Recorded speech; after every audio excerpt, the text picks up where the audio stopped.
Welcome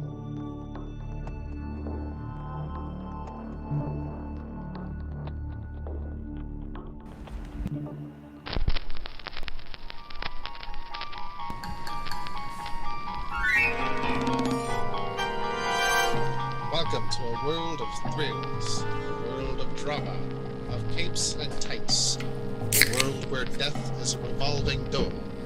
Welcome to the Geek Matrix.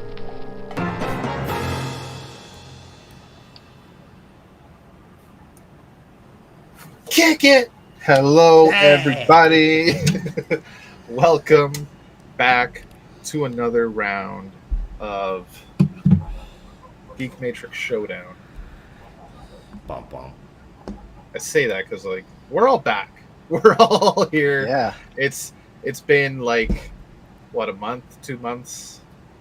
2 I think. Yeah, you it's looked at October. me. It's been 2 freaking months. It's October now. It's been 2 months since all three of us have been here, and we're ready to square off again because it's the DC Comics Review Show, episode number 217. It's been 2 months, and Brandon said, "I'm sorry, I'm heading to Europe. You can do the show without me." And you guys did great. Scenes today.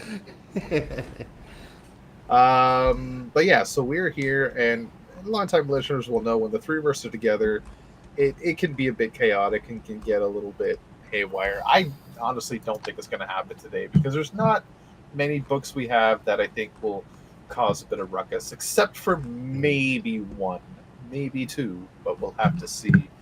Yeah, so that is coming up later on in the show, but we got a bunch of other stuff to talk about as well, including our honorable mentions, as well as catching up with ourselves, and maybe a bit of news that's been out in the world recently. But first, say hello, Josh and Brandon.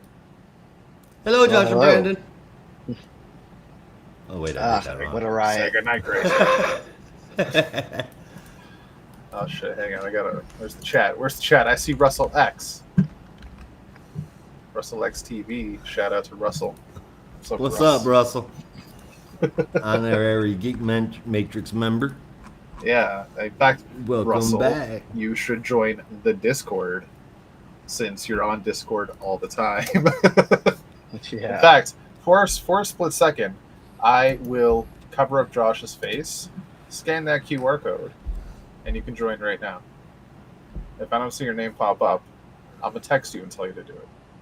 It's that one right there, everybody. Yeah. See me smiling? No. No, Good, I it can't. All right, so I will hide that now because we need to see Sorry. Josh's pretty face. I don't know about all. All right. So, how's it going, guys? What's up? What's new? What's hanging? Not much. Not much. That's it? Just not much?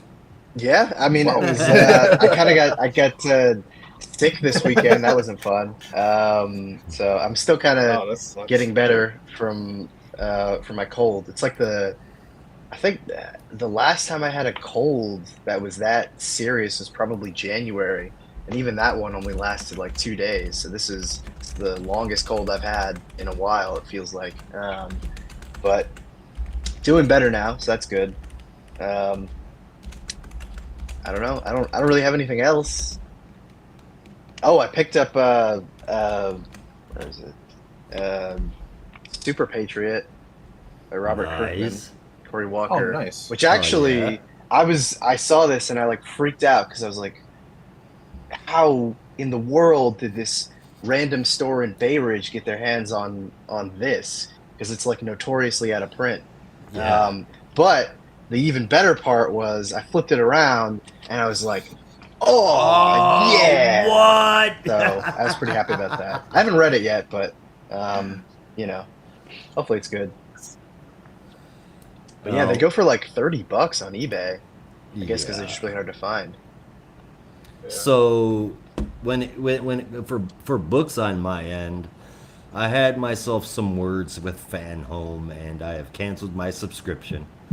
I was no. supposed to, I was supposed to be getting the exact same collection that Eagle Moss put out, and then additional books. but they've decided that they're going to splice up the order that Eagle Moss put those books out in. And that bothered me a little bit because it meant that if I didn't collect all 136 books, I could have the spines made up a picture. So I would have to get all 136 books in order for it to make sure that the picture wouldn't get messed up just by one or two not being there. And then what broke the camel's back was the fact that they were supposed to send me three limited prints of Jim Lee art of Batman and or two of Jim Lee and one of somebody else. I can't remember who it was. But in any case, they sent me a note saying, "Sorry, we ran out. We'll restock them and ship them out as soon as possible." And I'm like, "Well, cool. Just give me a discount on the next order then, or whatever." And well, we can't do that. Well, then I can't continue. Yeah. Yep. That sucks. Yeah. The last month they delayed shipping my order out by 2.5, almost 3 weeks. What the And hell? then it got here and it wasn't complete. I was missing my prints, so they send you that email saying your account is getting charged tomorrow. So I called them up and I was like, well, no, it's not. Yeah, not anymore. Yeah. No, it's not. Nope. So anybody out there that was listening when I recommended Fan Home, I completely and 100% totally rescind that. The cost is not worth it does not outweigh the benefit, and you're not even guaranteed to get everything you're supposed to get. So, Hopefully, people listen to this episode before they listen to that episode. yeah. I mean, In if they're short- listening in order, we'll Yeah. see. In short, fuck Fan Home. They take your money. Yeah, I've I not was heard very many disappointed. good things about Fan Home. Nothing, anything like drastic I heard- like that, but like it's so expensive. That's Is the that's thing. the only thing that I heard that was a complaint on the internet as well. Wasn't Yeah. about to sign up for a subscription service and not look into it, but it was just, oh, it's so very expensive. It's so very expensive, but it is the Eagle Moss collection plus additional books. And then Yeah. I got my first three books here, first four books here, and they don't line up at all because they're Oh, being. really? It's because they are breaking up the fucking design to make you have to get the Ugh. full 136 as opposed to the 88 that was in the Eagle Moss collection. Oh, so they're not even doing it in order. Nope. They're not. They're not really. Wow, that's stupid. It's mean, is what it is. Yeah. It is Yeah. fucking mean. Money grubbers. Yeah, like I think I mentioned it last time we talked about Fan Home, and that a lot of the model kits they have on there, which do look cool and very detailed, and some that I would love to be able to build, but by the time you get the last piece over the 2 fucking year subscription to build one model kit, you're paying somewhere between $1,600 and $2,000 Ugh. for just one model. And if you guys know, if anybody listening out there knows Gunpla, the size I think is comparable to like a perfect grade, which is a fairly big kit, Yeah, especially I want for to say a it was mostly, if not all, metal kit. But that's hella expensive for I wanna one say it was fucking like- model Yeah. kit. 2 foot tall, 2.5 foot tall, somewhere in there. But Yeah. $1,600, $2,000 for a fucking model That's is a too lot much. of money. Too And you much for get- my blood. You get one sheet of parts a month. And I'm curious if any of those parts even necessarily work together. Right? I'm Yeah. concerned about that. Because when you're looking at runners for Gundams, Gunpla, Mhm. you won't have one sheet of runner makes one piece, right? You need to have all 5 sheets of the runners and then take bits and pieces of each, and then it makes one piece, right? If you're building the leg, you need 15 Mhm. pieces from 4 different sheets. So I'm Right. apprehensive to wonder if the Fan Home sheets they send you all make one piece at a time. That's a lot. That's a lot. Yeah. Also, Russell is in the Discord now.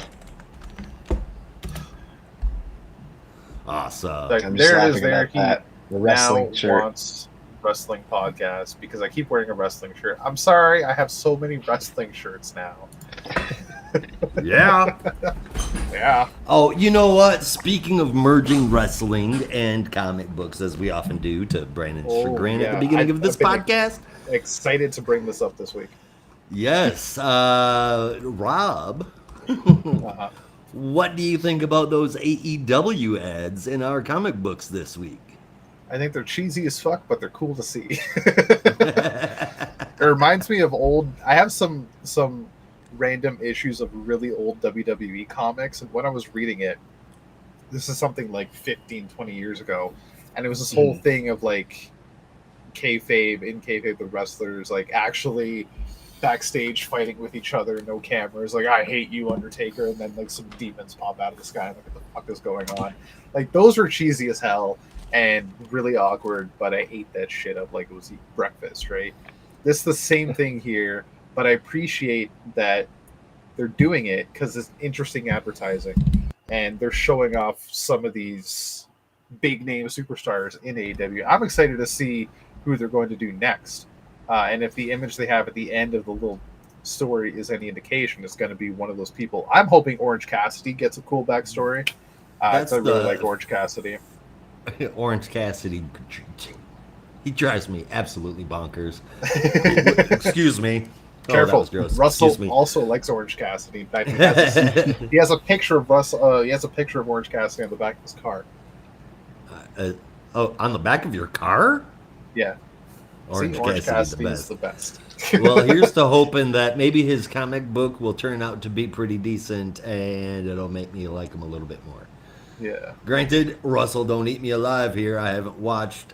I'm not a religious AEW watcher, but that's kind of and, you know. And it's not that I think that it's just like watching WWE versus watching AEW is a lot like going and shopping at Macy's or Dollar General. Ooh. Yikes. I get the comparison. I don't know if it's quite that bad. I would say it's no, I'll say somewhere- TNA is Dollar Yeah. General. Let's say AEW is Walmart. Okay, that was a bit better. I was gonna say something like Winners. Well, I mean, I was gonna make it universal Yeah, so Wal- people Walmart. outside of Canada knew what the fuck we were talking You about. guys don't have Winners? Okay, what the fuck do you guys have? Marshalls? My What do y'all Marshalls, I'd say. Marshalls, For okay. those Ross. kind of It's Marshalls, same Ross, company. Dress for Yeah. Less, yeah. That's Yeah. the same company. Do people still Marshalls go to and Dress for Winners Less or are pay owned the pay same. for less? Do people go to Pay for Less? Does that even exist still? Pay for Less, no. Pay for Less? Not, I haven't I don't seen even one know. for Yeah. not since like my 20s. How how do you even know where? Or sorry, not pay less is what I'm talking about. Pay Pay Less? Less. Yeah, Whatever Whatever they're okay. called, yeah. No, Payless yep, Shoe I was Source? mixing it. I was Yeah, mixing yeah. it up. Pay Less Yeah. Shoes, and I was mixing in Food for Less, which you should Yeah. know Or being from yeah. the I think West I was Coast. thinking of Food for Less. I think we have Yeah. a Food for Less up here. Man, when when I lived in Las Vegas, dude, Food for Less, it was something else, man, because it really was cheap, and Yeah. it wasn't like you know, walking through and you're like, I don't know if I want any of this shit or not. It was just the way it was organized, obviously very bulkish, but the stuff was cheap. It had everything. It wasn't all generic or like knockoff stuff you were worried about. But the weirdest damn thing, and this is only in Food for Less that I've ever seen it, but you could barely go down a total of 2 aisles without seeing some sort of food package opened and having been eaten out of. It was like these motherfuckers Sounds were about going to right. Food for Less, thinking they were going to Costco, and just finding their own samples.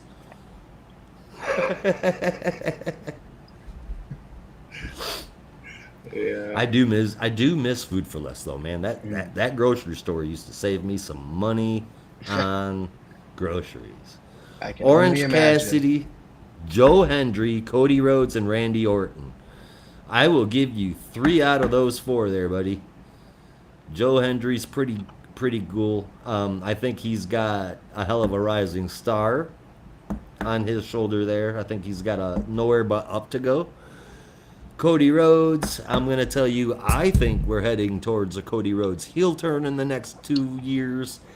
And Randy Orton is just Randy Orton. He's the best of the best of the. I mean, he is the creme de la creme, man.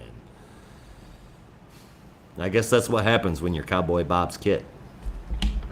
Yeah. Okay, so I'm in trying to find the Swerve Strickland story to send to Russell. I did find various covers.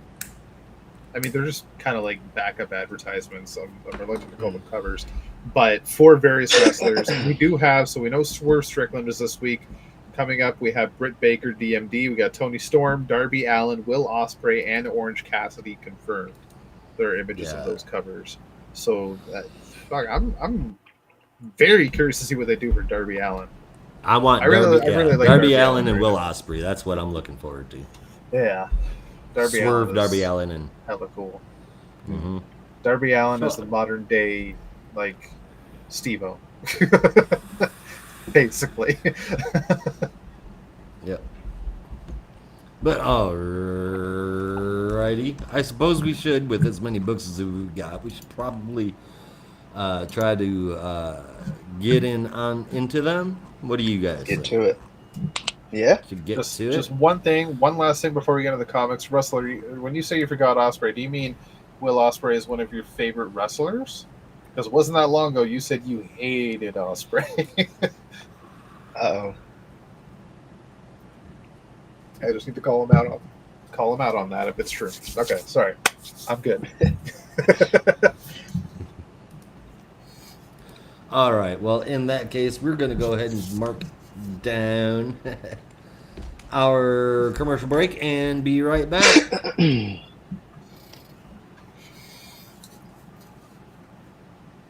Oh, well, look at that. We're right back. There you go. And Yay. love how that works for our live audience. For the millions upon millions listening around the world, let me go over our honorable mentions covered this week, as they are every week except for last week. Let's get ready to read it. Yes, I love it. Multiverse Collection Detected number 2. I gave it an 8 out of 10. This is too entertaining and funny. It should not be this good for being a video game tie-in, but I can tell you, having played the game and read the book, the comic book is way better than the game. Oh, yeah. 8 out of 10. DC's I Know What You Did Last Crisis. I gave it a 7.5 out of 10. This one was okay. Some were better than others. Some art was amazing. Some was just good. There wasn't anything I hated. And altogether, it was better than what I was hoping for. The Dr. Light story and Midnighter were my two particular favorites out of this. Next, I gotta say when it comes to DC, as long as I can remember, their holiday books, whether it's Christmas or Halloween, none of them are really like bad. Good. I would say Well, kind of. Wow. They're not like stellar right home. Like this is the best thing ever, right? It's you get what you get. You're buying a holiday compilation book. You're getting a holiday compilation book.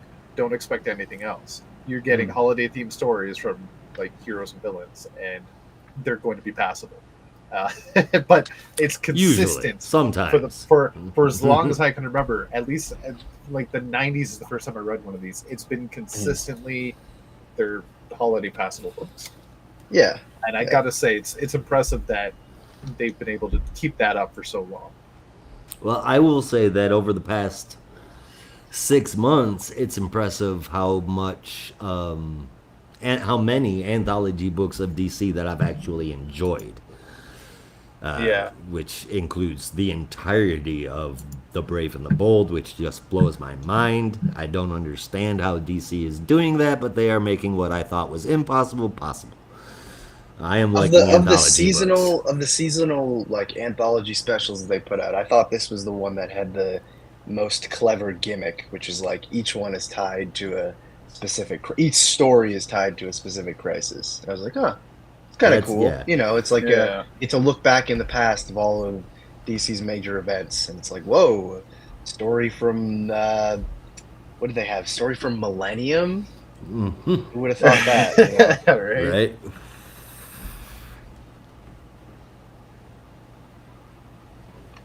Yeah, well, yeah, right there, Oh, Josh. yeah. I just thought I heard.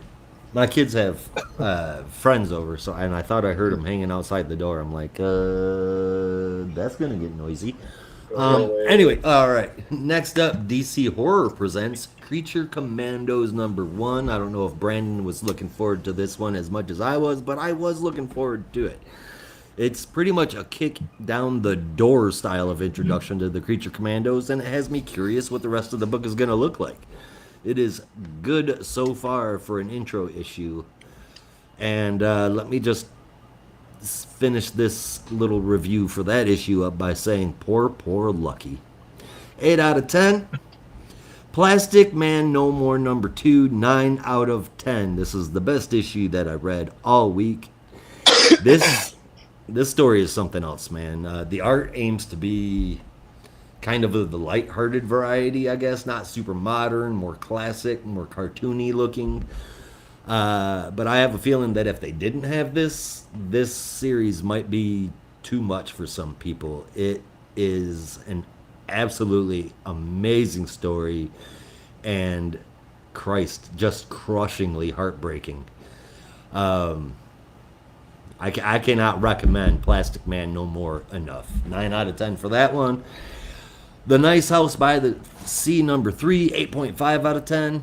Man, oh man, all I can tell you is how good this is, because if you aren't reading it, you wouldn't understand what's going on. But seriously, like if you like horror, if you like mystery, grab up the first series, Nice House by the Lake, and then move on to this one. You won't be disappointed.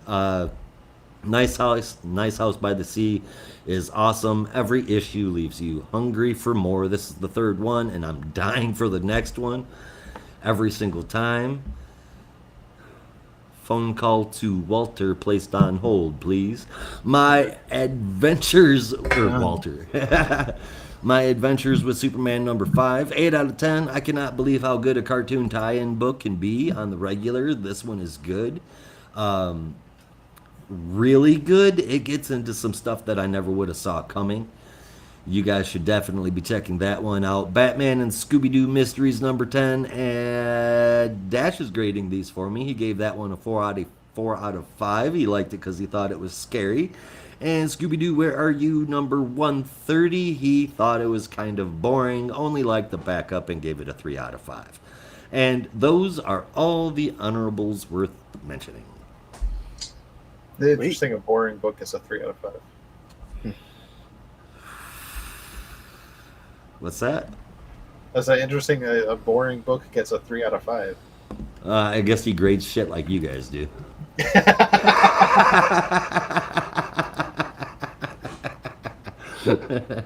It's a shame you weren't here last week for the honorables, because I really wanted to know what you, and I have it here specifically to ask this question, but I really wanted to know what you thought about this one. Oh yeah, Lobo. This issue. Yeah. Which we only That briefly got to talk about sigh last time. is very telling. Yeah. So I read that I read it the day that I was waiting and got that kind of nerve-wracking news. I appreciated it a little bit more than I probably should have. I want to. Okay, if I go back to my mindset then, I would probably have graded it like a 7.5 out of 10. I'm gonna say a little bit less now if I'm remembering correctly. But if I want to give you an honest answer, I'm gonna have to go back and reread it again, because that was a hell of a day. No, it's I don't know. I thought it was a really funny concept, and the art is like it's so perfect for this book. Kyle Hotz is great. Yes, the art is awesome, and I will get back to you on that one. I should just do that now. have either of you guys Have either of you guys read My Adventures with Superman or Creature Commandos yet? No. No. Oh, you guys are missing out, man. I'm gonna check out Creature Commandos. I'm not like overly sold on My Adventures with Superman. Not that I think it's a bad product, just not vibing with me. Mm. Like I watched the Yeah, first kinda episode, same and it was way. like it's okay. Like it's Yeah, interesting. I don't think fun. it's really I don't know. really for me though. It needed the Superman the animated series effect, and it just doesn't have that for me. Maybe that's Yeah. nostalgia talking, but Yeah. you watch that first episode and it's like, oh, You know? it's yeah. Oh, and it's Yeah. like a 3-part episode too, so it's even better. Exactly. I don't know. I just wasn't really feeling it Yeah. the same way, but it's probably I just think- nostalgia. I think I'm just over young Superman. Like at this point, I've been reading adult Superman. What? Because you're Kid. old. I mean, that might have something to do with it. Not- Said, not my Superman. I've been reading adult Superman with a kid, hell, a teenager, for so many years now, and I love that aspect. To know that this 85-year-old character has grown up a bit. The last thing I'd want to do now is go back and read or watch a Superman that's new to the game again. You know, like he's like what 22 or something. It feels like. He's just meeting Lois and Jimmy. I'm just like, yeah, that's cool, but like I've seen it so many times. I'm ready for like grown-up Superman who's been around the bar a bit. You know. Yeah. Give the first few issues a try. I will tell you, obviously, My Adventures with Superman the series is the exact same character and premise of My Adventures with Superman the animated show. However, the comic books are a little bit more grown up, and number 5 just it really shocked me how good this was, because this wasn't just. This was a book that it's got me wanting to read number 6. It isn't just oh, look what's out again this month, which, I mean, it has been so far. But this one is like, holy shit, I need number 6. It's gotten pretty good. Yeah. And Creature Commandos is I'll give it a shot. poor Lucky. Poor Lucky. Who's writing Creature Commandos? Oh, geez. Some actor, right? It's yeah. That's why I was kind of, I don't know. I mean, sometimes it's But, good, like the Great Sergeant Rock series, but sometimes I see that and I'm like, I know they have some TV show coming out, and the actor's Yeah. probably in that TV show, and I don't know. I just wanted. Was it too much to ask for another Frankenstein Agent of Shade? Right? It is Really? Like, help a brother out. Come on. It's David Dasmalchian. Oh, okay. I had a feeling you were going to say David Desmalchian. Yes, so okay, that got me a little more excited actually, because he definitely knows his stuff. He's a Okay. total freaking comic book nerd.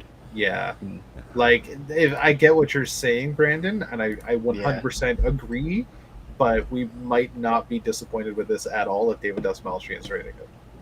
And let me tell you Okay. this, and I don't know, that man, I've seen in an interview, I think that he said when he found out he was going to have the chance to play Polka Dot Man, he almost wet himself. Yeah, he made Polka Was Dot Man so cool, excited. which was unprecedented. Yeah. So Yeah. I mean, yeah, I'd be down. Yeah. If somebody is that big of a comic book nerd to play something like Polka Dot Man, then I mean, at least have a little bit of faith in the product going into it, as opposed to somebody who played the Riddler and then decided he was going to write a book about it. Yeah. Yeah.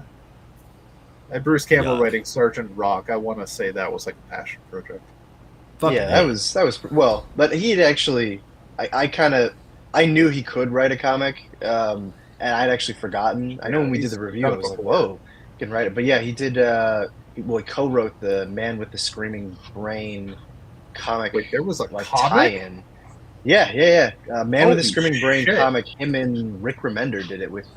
Reminder, I yeah. want to say it was Tony Moore Menda? doing art. This is like 2006, 2005. Damn, I gotta find that. Yeah, You it was mend pretty it? good actually. And I read that before I even knew there was a movie. So crazy, right? And the movie was wild. Yeah. Oh God, Classic that's B one way of horror. putting it. And I think he wrote an Army of Darkness miniseries. Yes. Co-wrote. Or wait, hold on. Comic. I could be wrong. I vaguely remember Bruce Campbell writing an Army of Darkness mini for some kind I of was trying to remember if he wrote the Ash versus the Evil Dead on IDEW or not, but I can't remember. That's probably what I'm thinking of. Oh, okay. It's trade now, Man with the Screaming Brain. Oh man. Okay, this is wild because I actually remember Yeah. this cover. Yeah. Holy crap. Damn. Wonder if my dad had this. Because he had the DVD that we watched it together. Maybe. Maybe. Could be somewhere in the collection. Yeah. Okay, I definitely have to check this out. Hell yeah. I think next time the three of us have a bit of a free time, if y'all are interested, get Isaiah and just do a Bruce Campbell watch-a-thon. Oh yeah, I'd love to watch Evil Dead again. It's been too long. Watch Evil. At least Army of Darkness, because there's so many great lines in that movie. Man with the Screaming Brain, Bubba Hotep, They Call Me Bruce. Oh, man. So Cloudy with a Chance of Meatballs. I didn't realize he was. I didn't realize he was the mayor in that until like probably 2 years ago. Yeah. I was like, wait a minute, that sounds so familiar. What the, And then we can like fan write our own script for Spider-Man 4, where he's revealed to be Mysterio. Yeah, all this time. I'm sure that exists on Reddit already. I think that was. It's rumored that I think was initially the plan,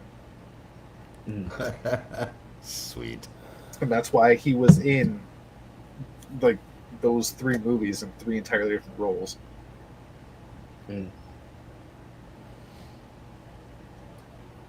Hell yeah. Yeah. I happen to have everything Bruce Campbell has ever done. Oh hell yeah. And Really?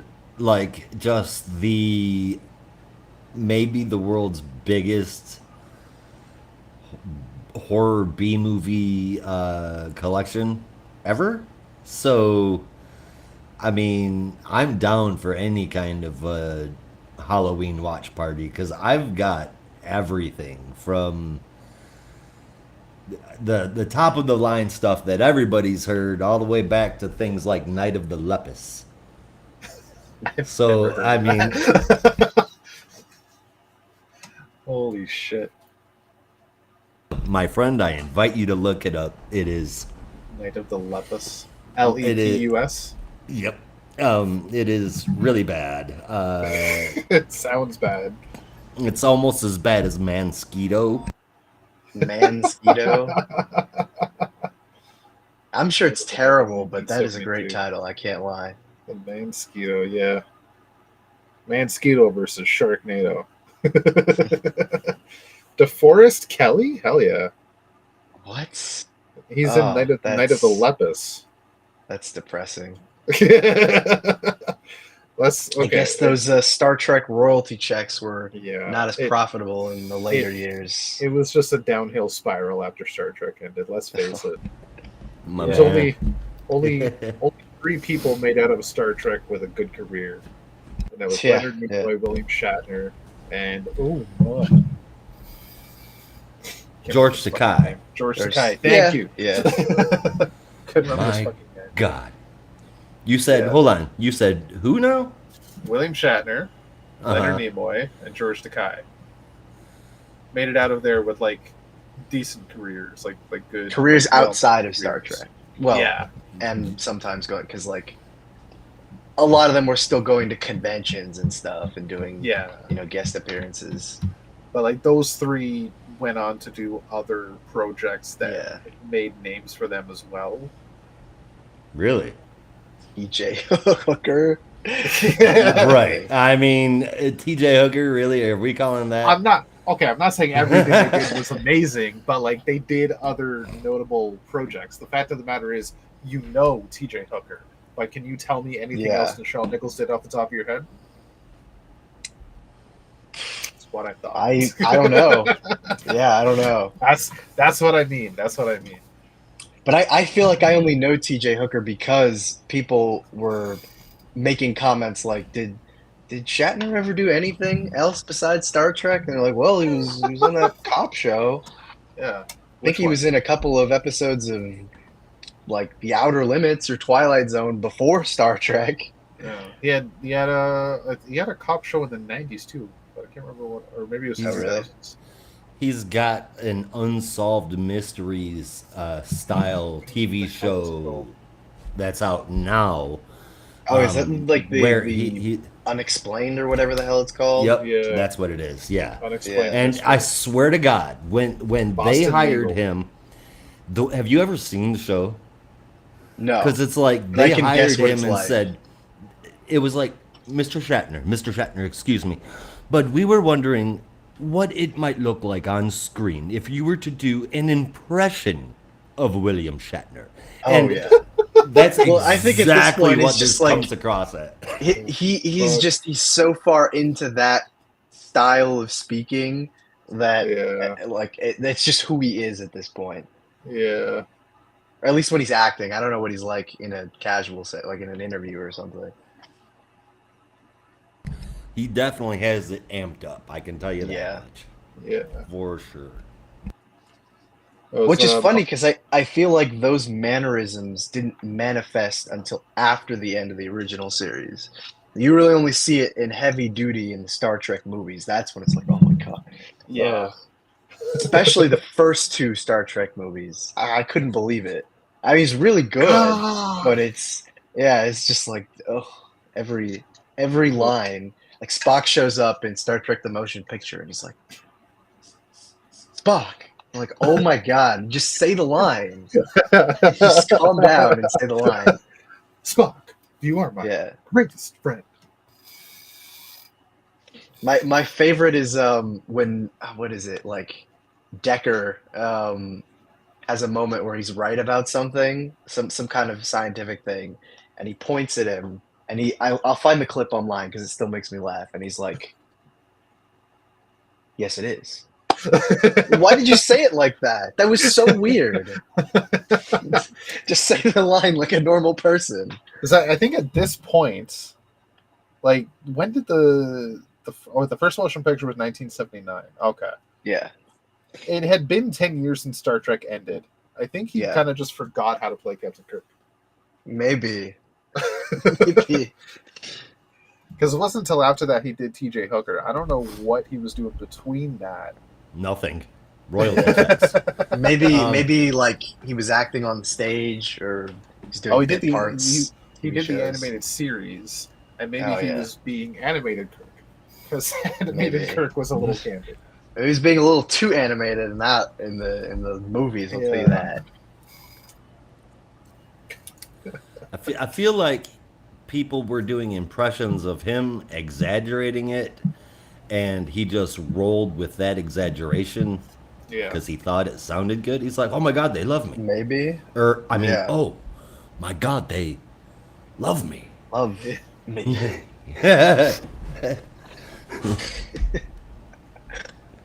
That's Yeah. bad. That's Yeah. bad. Now what? You got to wonder what. For the record, I love like the first three Star Trek movies. It's not a diss. It just sometimes he says things and it makes me bust out laughing. So what came first, the overacting or the spoken word singing? I feel like he was always doing spoken word singing. He's probably been doing that since the 1950s. Yeah. Which, Absolutely zero doubt about that. Like he'll never admit it, but he used to hang out in like In like the beat OG clubs. yeah, beat clubs, listening clubs to in OG the- slam poetry and shit. That's exactly what I was. That's probably where it came from, and it's Yeah. just like, well, the Star Trek fame is giving me the free reign to make an album of spoken word, whatever you want to Yeah. call it. So I'm gonna do it. With a real Slim Shady. Please stand up. Oh God, Please stand up. Please stand up. I love you, Bill, but Please stand up. sometimes it's a little too much. But Josh, have you Little bit. gotten to that episode of Futurama yet? That's a little too much. I don't know if I should talk to you about Futurama or not. Oh no, no, what? No. You Why? told me that I wouldn't be human, What? What is that it? I'm not human, if there an episode. Oh crap! I'm gonna cough. Hold on. Wait, you're at season 4 already? I had a feeling I played it up too much. No, you said that Oh. I'm an animal lover, and it's either at the end of season 1 or the beginning of season 2 where there's an animal, something or other, and it's definitely gonna make me bawl. It made you bawl. It should make me bawl if I'm an animal lover. And I watched it and had zero emotional response Okay, other than 'cause- just laughing. Wait, hang on. The episode I'm talking about is in season 4. So what episode are you talking about? Are you talking about the Fry's dog episode? I can't remember his name. I'm right talking now. about Fry's dog. Yeah. Oh, okay. Oh, Yeah. I don't know. There was some kind of weird ass little animal or pet or some shit on there. Kind of looked You're like talking that. about Nibbler. I'm not aren't you? Nibbler? Nibbler. Was it? When did Nibbler I don't show know. up? Hold on. The Nibbler showed up in like the first few episodes, like episode 5 or something like that. He was Huh. early on. I don't know. Yeah. Something that was Actually, like technically, got into the ship or some shit. I don't know. I will. This is mild spoilers. I don't know where you are in the series, Josh, but like eagle-eyed viewers Like, will tell you just Nibbler was in starting the on first episode. 3. Really? Oh, maybe. Yeah. Or what? It might have just been his race of. I can't. I gotta rewatch Futurama. It's been too long. Yeah. I'm starting to forget stuff. Wait, so you're starting season 3, Josh? I want to say we're just about to start season 3. Yeah. Okay. Have you been to the episode with the brains? I don't think so. That's No. the Star Trek episode. Well, no, that's not that one. The brain episode Oh. is where some shit with Nibbler goes down. Oh yeah. yeah. And it's because Fry doesn't have the Delta wave that he's able to fight for them. Yeah. But that So- has to be later because that has to be after the Roswell episode. And that's like I don't remember what season that I don't is. remember what the timeline of that is. I do know the Star Yeah. Trek episode is later on, maybe like season 3 or 4. Mm-hmm. But there is a Star Trek episode, Josh. You will fucking love it. It is Yeah. hilarious. And the And original I- cast all come out and voice themselves. I did not realize that episode in and of itself, like the whole concept of the episode, is inspired by an episode of Star Trek until Yeah. years later actually watching Star Trek, which I thought was crazy. Yeah, it was fantastic. And it's all like framed and shot. Yeah. I guess like drawn as a Star Trek episode too. Yeah. I'm looking it up just to be on the safe side. 'Cause Yeah. I don't know for sure. That episode, you could watch it tonight and you won't like get spoiled by anything because it's really a standalone episode, and does not get mentioned again because it kind of gets ignored later on.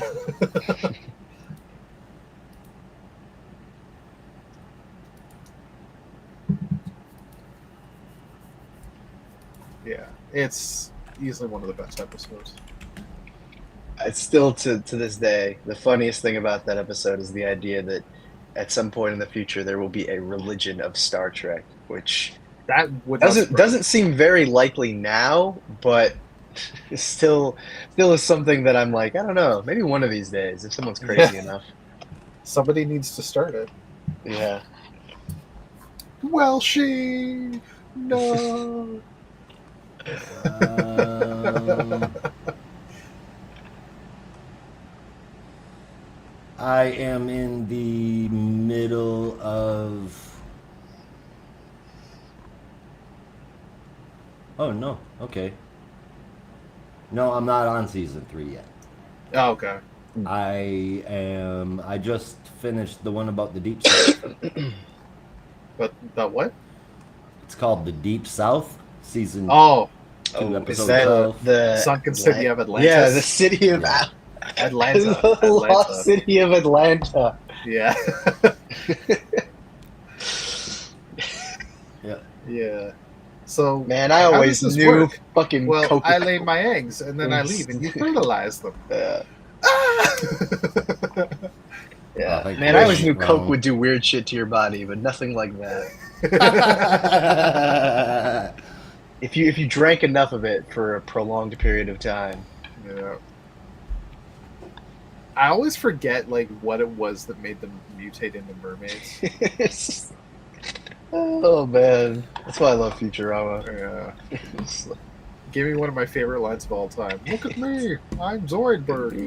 homeowner. it's just a fucking shell. And then it burns down at the end. It burns down.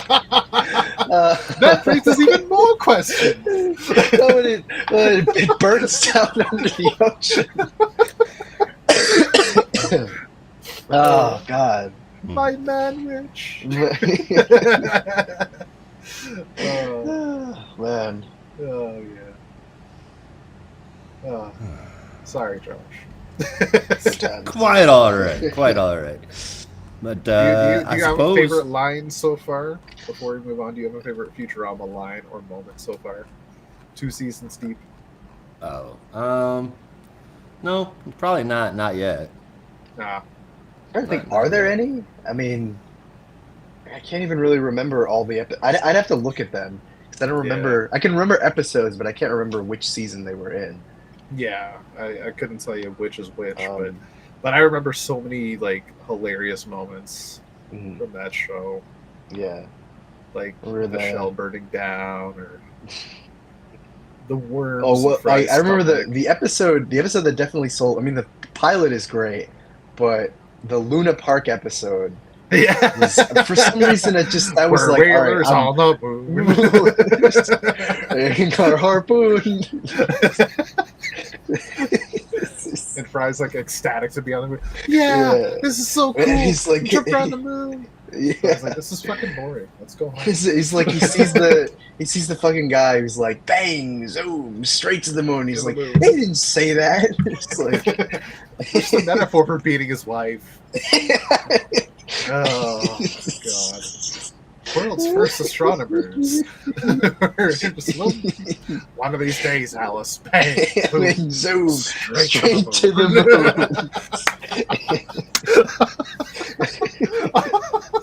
Oh man. Oh, so Ah. good. So Yeah, good. I gotta look back and see what else is in season 1. I guess Uh, probably my favorite one so far would have to be the Xmas episode. Oh, Yeah. Santa. oh my god, Robot Santa, Yeah. best recurring character. Quick, seal the door. Why? I'm telling you why. Santa Claus is coming to town. Oh shit.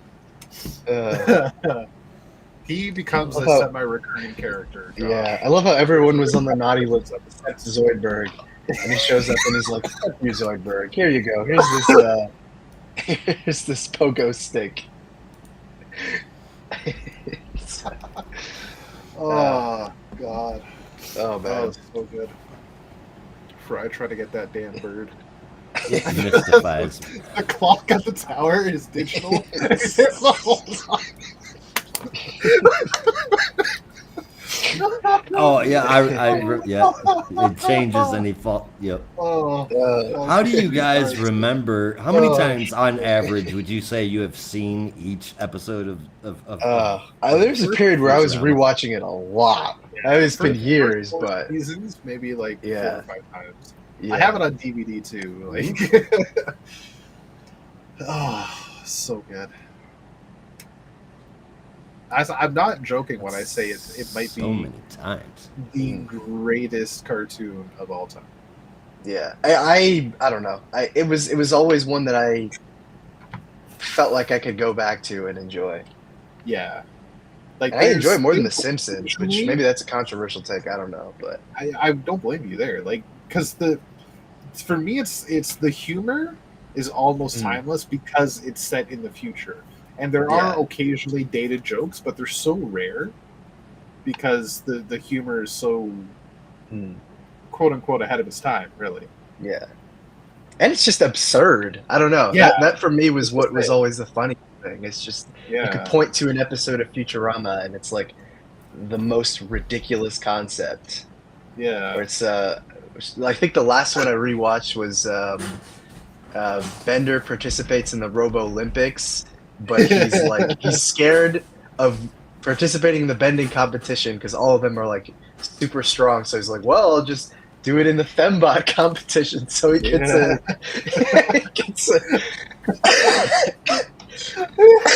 he gets an oil change so he can change his.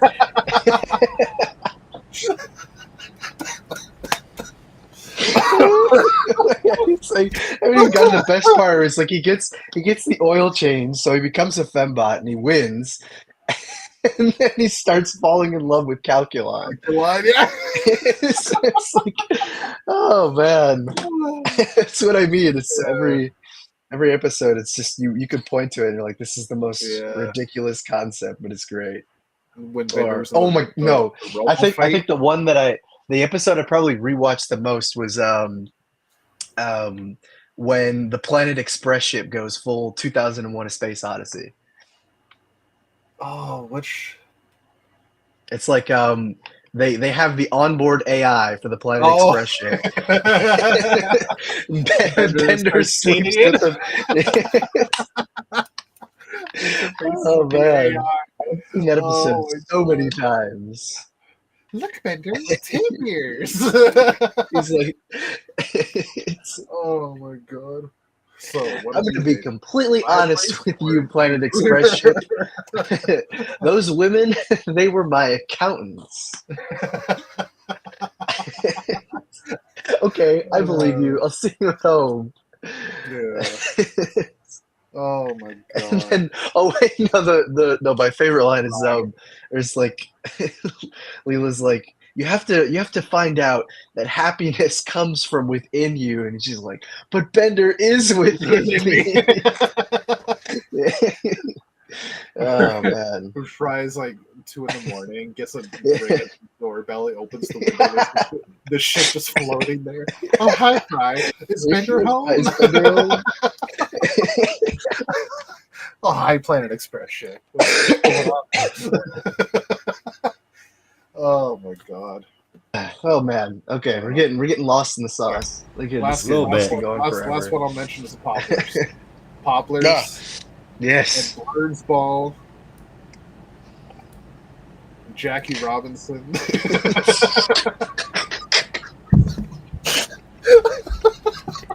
The Leela and the bean counters.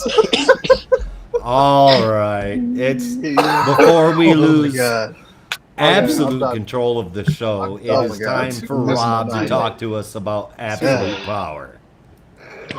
Okay, all right. Yes, let's focus up. Oh, see, that's the glory, Josh. You just have to say like certain words, and Futurama fans will burst out laughing. Okay, compose. Okay, so this is Absolute Power, issue 4. I should do a Futurama podcast. Fuck. This is written by Mark Waid with art from Dan Mora, colors from Alejandro Sanchez, and letters from Ariana Maher. So we are not quite picking up where we left off last issue, but picking up where we left off in a whole bunch of last issues. Because all the tie-ins have now culminated into this last issue of the series, and we pick up with Oliver Queen and Amanda Waller having a bit of an argument where Amanda Waller promptly slaps Ollie right in the face because he's exactly. He is not the mom. That's what I said. That's why I said it. Yeah, he's telling her all the shit that's going on and all the stuff that's going down, and reminding her that shit is going haywire. Um, and like, if he knows his old pals, they're coming right there, and they're probably gonna like him and Waller are probably gonna lose. Meanwhile, in the Supermax prison, the last of the heroes have been transported into the Shadow Realm. What was it called again? The Darklands? Shadowlands, I Okay. think, or Shadow Shadowlands. Paths. They're in Yeah. the Shadow Realm. They were Or The sent sent there Dark by Roads. Yami Yugi. They're the Dark Roads. Just Okay, thank you. yeah, you're welcome. I think I prefer the Shadow Realm, but That's a different place. Are you doing a Yu-Gi-Oh reference? Yes. Yes, the Shadow Realm is in a different place. Yes. It's in the heart of the cards. Anyway, It's in- so all the heroes are in the Dark Roads, which, to the surprise of no one, you can't see a damn thing. It's really dark. I don't know. That's when that portal closes, they're not going to be able to see 2 feet in front of them. I don't know what the fuck is going on, but I digress. So they all gather around and try to formulate a plan as best they can.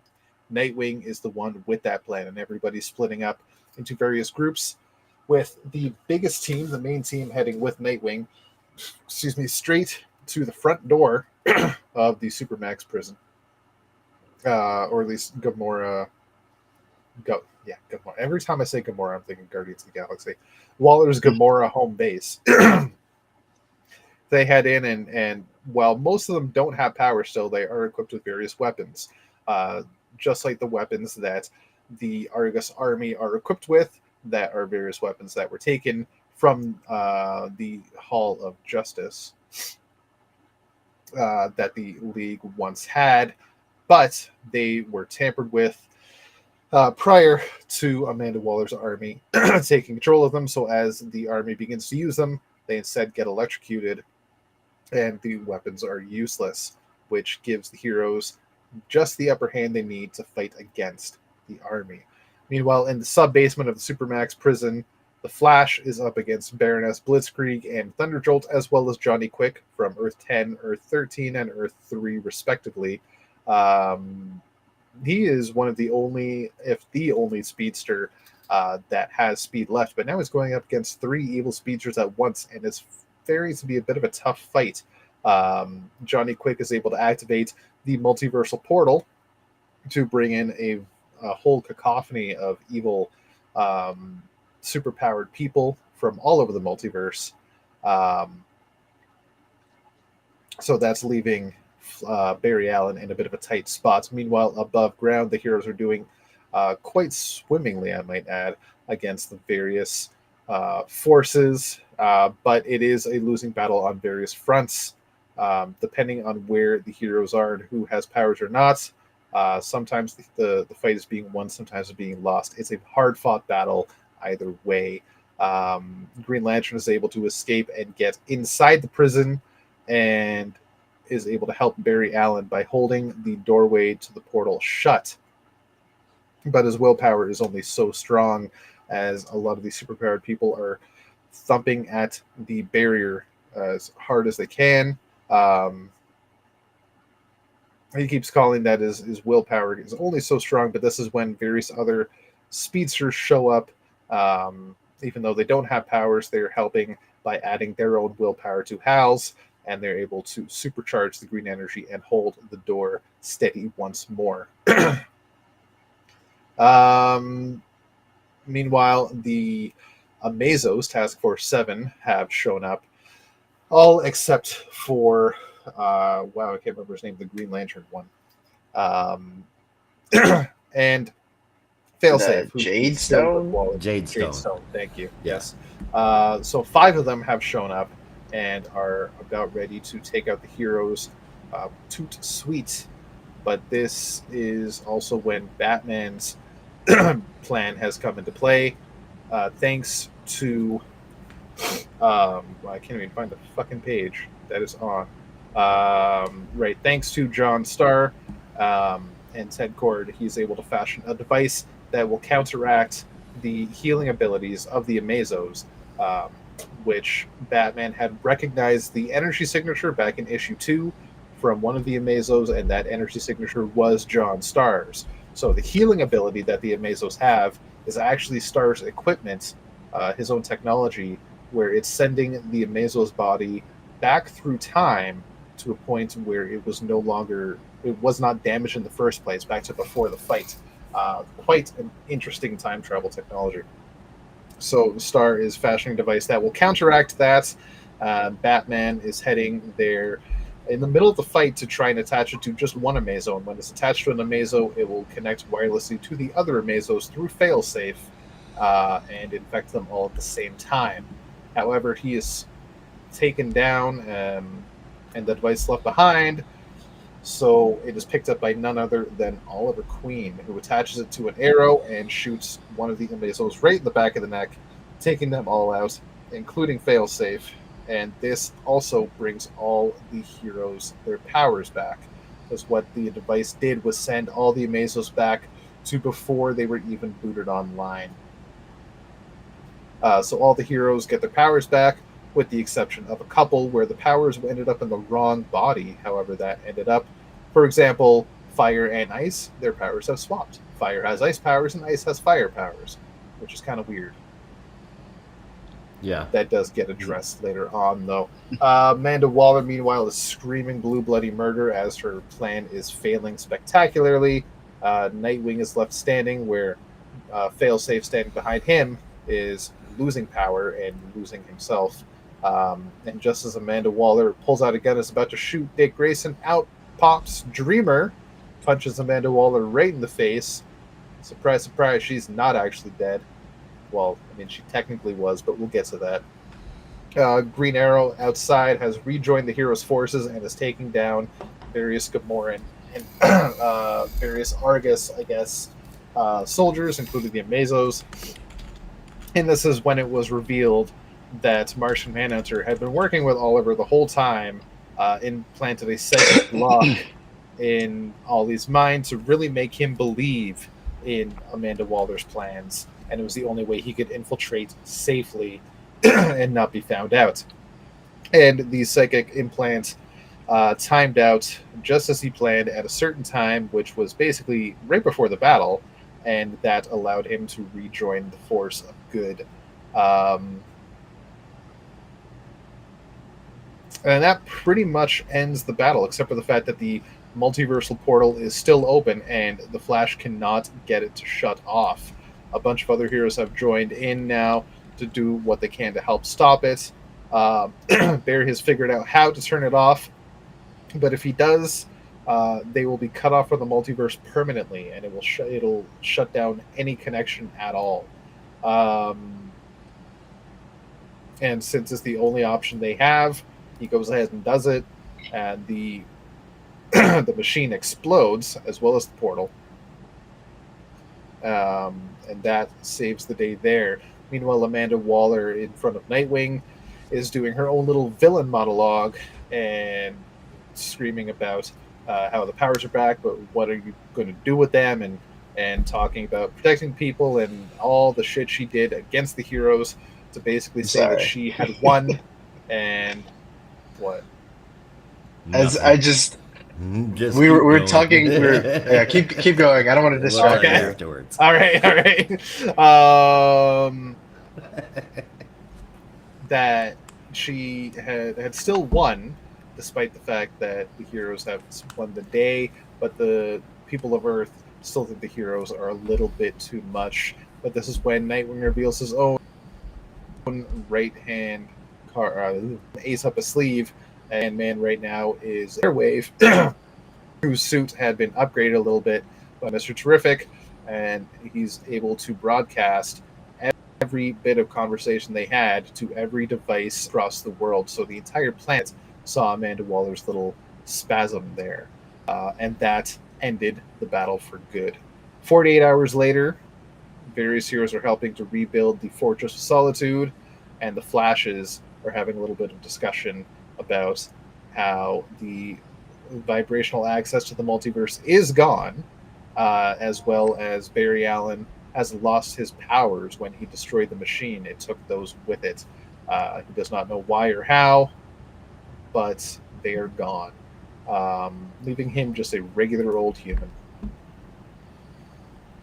Superman, Wonder Woman, and Batman, meanwhile, get a little bit of communication saying they need to meet with a mystery person at the old place. And they also mentioned Waller, who elsewhere was found out that she's been locked up in Belle Reve,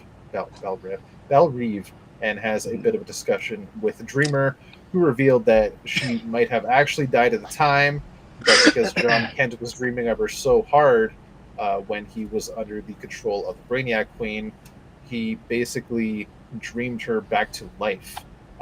Dream and through that, she was able to dream Portal herself out of his mind and into the real world.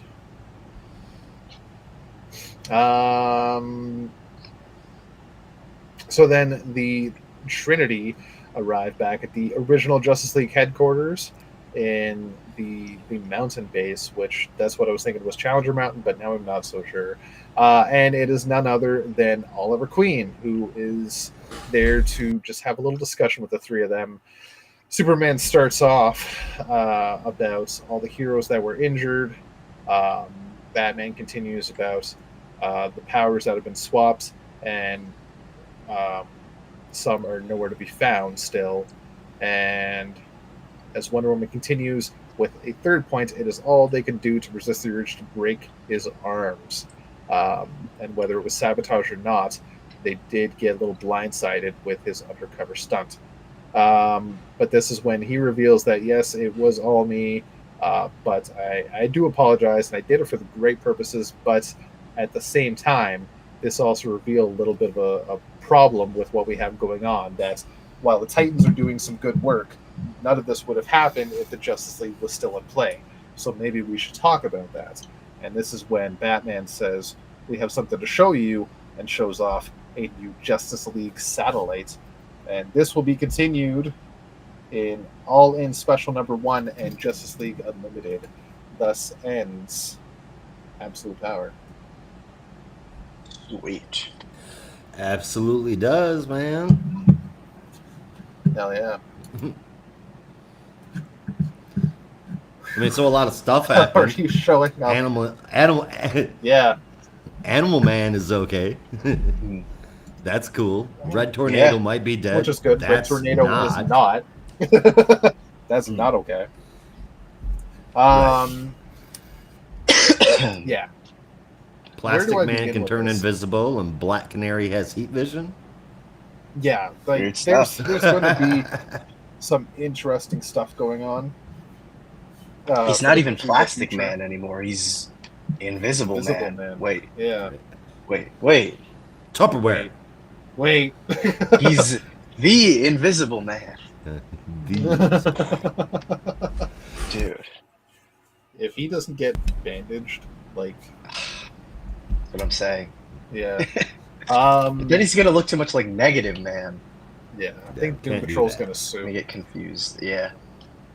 No, I mean Um, Doom Patrol's not interested in joining the Justice League anyway. No, which we will find out in our next book. So we will. But I don't know, for this one, it kind of wrapped it up quite nicely. I would say it was a nice little ending. Everything came to a close, and it had some nice twists near the end. It was one big battle, and it was pretty much exactly what you'd expect. Complete with some teases for what's going to happen in the future, and leading us to the next big chapter in the heroes' stories and lives. The art was quite good. The story was interesting. There was a couple of nitpicks I had, but nothing story breaking. Like the whole time I was thinking, that's not how lantern rings work. Yeah, I knew you were gonna say something about that. Oh, which But if which is a common thing on the Green Lantern subreddit. I was gonna say if Batman Superman World's Finest is any indication, Mark Waid has a very liberal understanding of power Yeah. rings. Yeah. I mean, he's going with the Silver Age version of the ring, which A Green Lantern actually ring can do anything. could Yeah. do anything. It Yeah, could like teleport you through walls. It could Turn create back time. matter. Yeah, Yeah. it could shrink people, turn people invisible. Like it could do all sorts of shit. Yeah. And like yeah. I agree with what he said, and I completely understand what he said. There's nothing like a Flash Green Lantern crossover or team up, right? True. Mhm. There's nothing better than a Flash Green Lantern team up. Yeah. There's not. No, What about a there's not. Green Arrow, Green Lantern team up? Green Arrow, Lantern Green Flash? Lantern, Flash team up usually does not go well, but No, No, I meant No. dropping the Flash. Yeah. Obviously, hard traveling heroes is where I was at. yeah. Anyway, I mean, it sounds like DC is dropping the Flash. He doesn't have powers anymore. oh, hey, I told you something Dropping big was a going to happen Flash. to the Flash Yeah. family. I Hey, told hey, you. I warned you hey, guys. I mean, it just dropping happened to a Barry. Flash, not dropping the Flash. There you go. Because Yes, the Flash Wally. is Wally West. Wally, Thank you. Yeah. Yep. So what's Jay? If Wally is the Flash and Barry is a Flash, does that mean Jay Wally is what? or C Flash? Jay is old. Old Flash. All right, we got a jokester over here. G Flash. G Flash. Granddaddy Yeah. Flash. Yep. Yeah. Wait. Wasn't he the DJ and Grandmaster Flash. Grandmaster Flash? Yeah, Grandmaster Flash. That's just. Yes. Yeah. Yes, the driven snow. Yeah. So I no, don't. I just can't will- see Jay Garrick bopping his head to white lines, though. I mean, just being honest. You know, Jay can be hip with the times. I'm sure he'd appreciate it. He's got a teenage daughter now. He's with White it. Yeah. line. I'm sure the boom was big on that. Jay maybe not so much, but he came around. He's Yeah. cool like that. Pure as He learned how to pure play as video snow. games with Bart. I'm sure he can appreciate some Grandmaster Yeah. Flash. Jay's learning how to have Riz. Oh God, we're gonna get into that later. Stop. Oh god. Just don't. Just stop. Oh god. Stop. All right, I'm going to give it, and I honestly don't know how to score it because it was kind of satisfying, but like, I just don't know how to score it. I will give it 8.75 out of 10. It's quite enjoyable. Nice.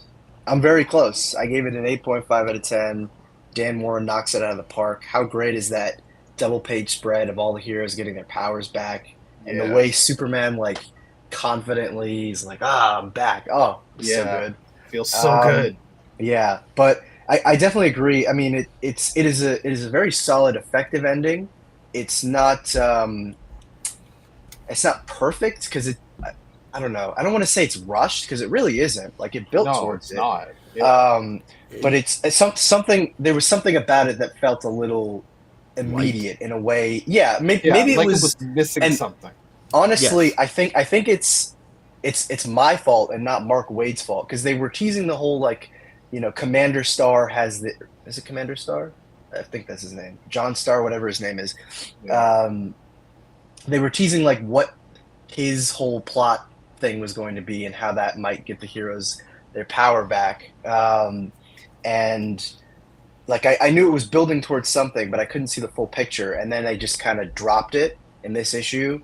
And something about that felt immediate, like the idea that, you can just turn it back, like turn back time and it'll be before they have their powers and everything will be fine.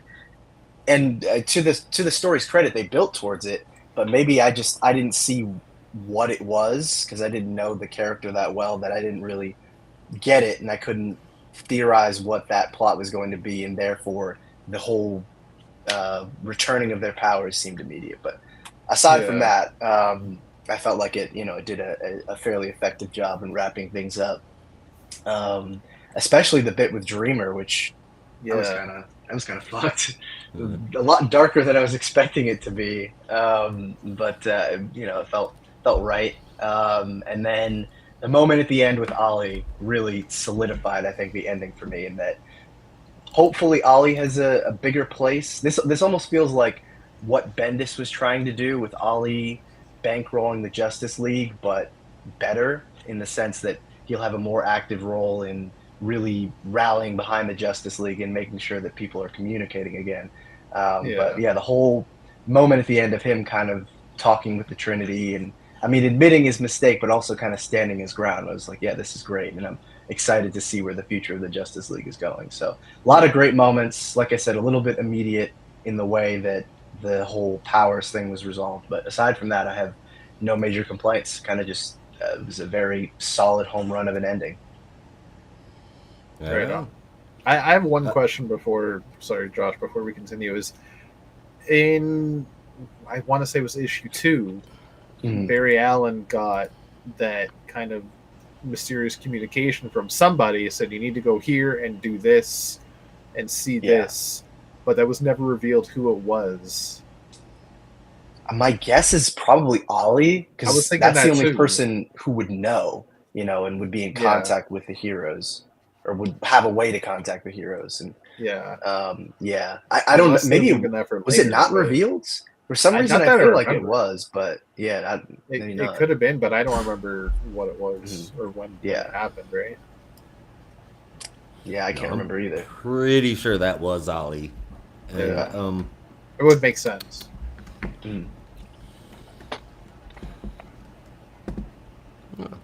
Well, I'm kind of right there with you. There's a bunch of interesting stuff like the mixed up powers that I'd like to see addressed. Find out what's going on with that. The JL Watchtower is back again, or here again for the first time. It's one of those three. I can't really tell. The way that Ollie reacts to seeing the hologram projected up there, it feels like he's seeing something for the first time, but design definitely looks familiar to me. I'm with you. The absolute power event was good.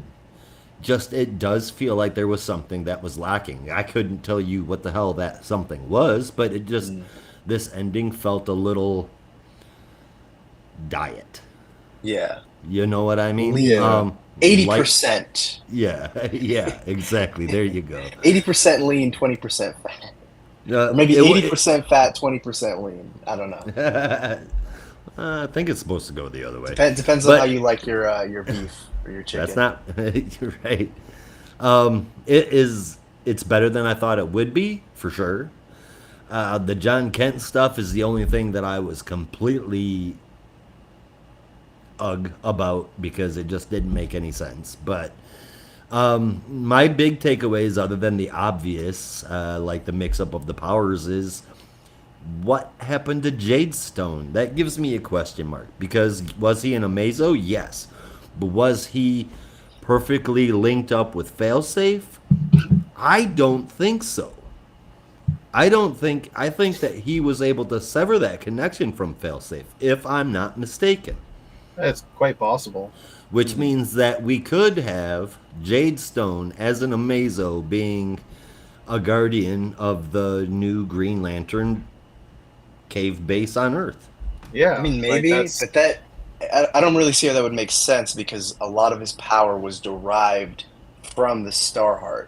So if we're assuming that all the powers did return, and they turned back time to a moment before those powers emerged, in theory, not only would Jadestone lose all of that identity, but those powers would have just gone back to the Starheart, if not somewhere else. But my thing is that if he severed the connection to Failsafe, then that reset would not have affected him.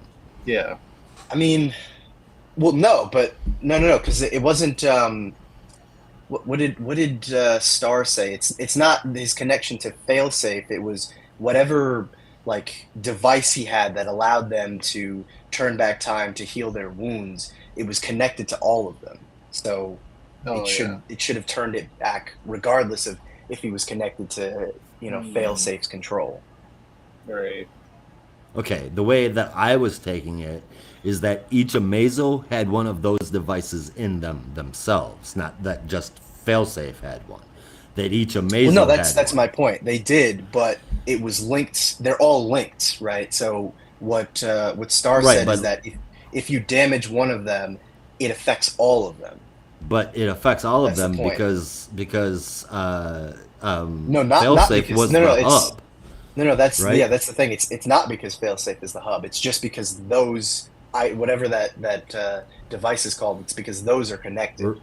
That's part of the design. This is so dumb, but if I'm remembering correctly, I think that device is actually called a reversometer. The reversal meter was Maybe? the metal men. No, that's I am- responsometer. That's Oh, responsometer, and that's Yeah, I thanks Didio, but well, that's That's just Metal Man mythology. But anyway. yeah. All right. Anyway, other than that, the Jade Stone stuff, I think it was an okay wrap up for the story. It looked fucking great. Of course, it did. I gave it an 8.25 out of 10. Oh, and Awesome. I didn't Right even. on. They had the cover up for a while. Okay, I don't know what happened Yeah. there. Guess what we've got next? Yeah. Oh, Now I have a about to question dive all in. for you, Brandon. Which Yes, order are you going in? that's a great question. I was going to forgot ask this was about two this stories. because yeah, I did not read this digitally. I read this in print.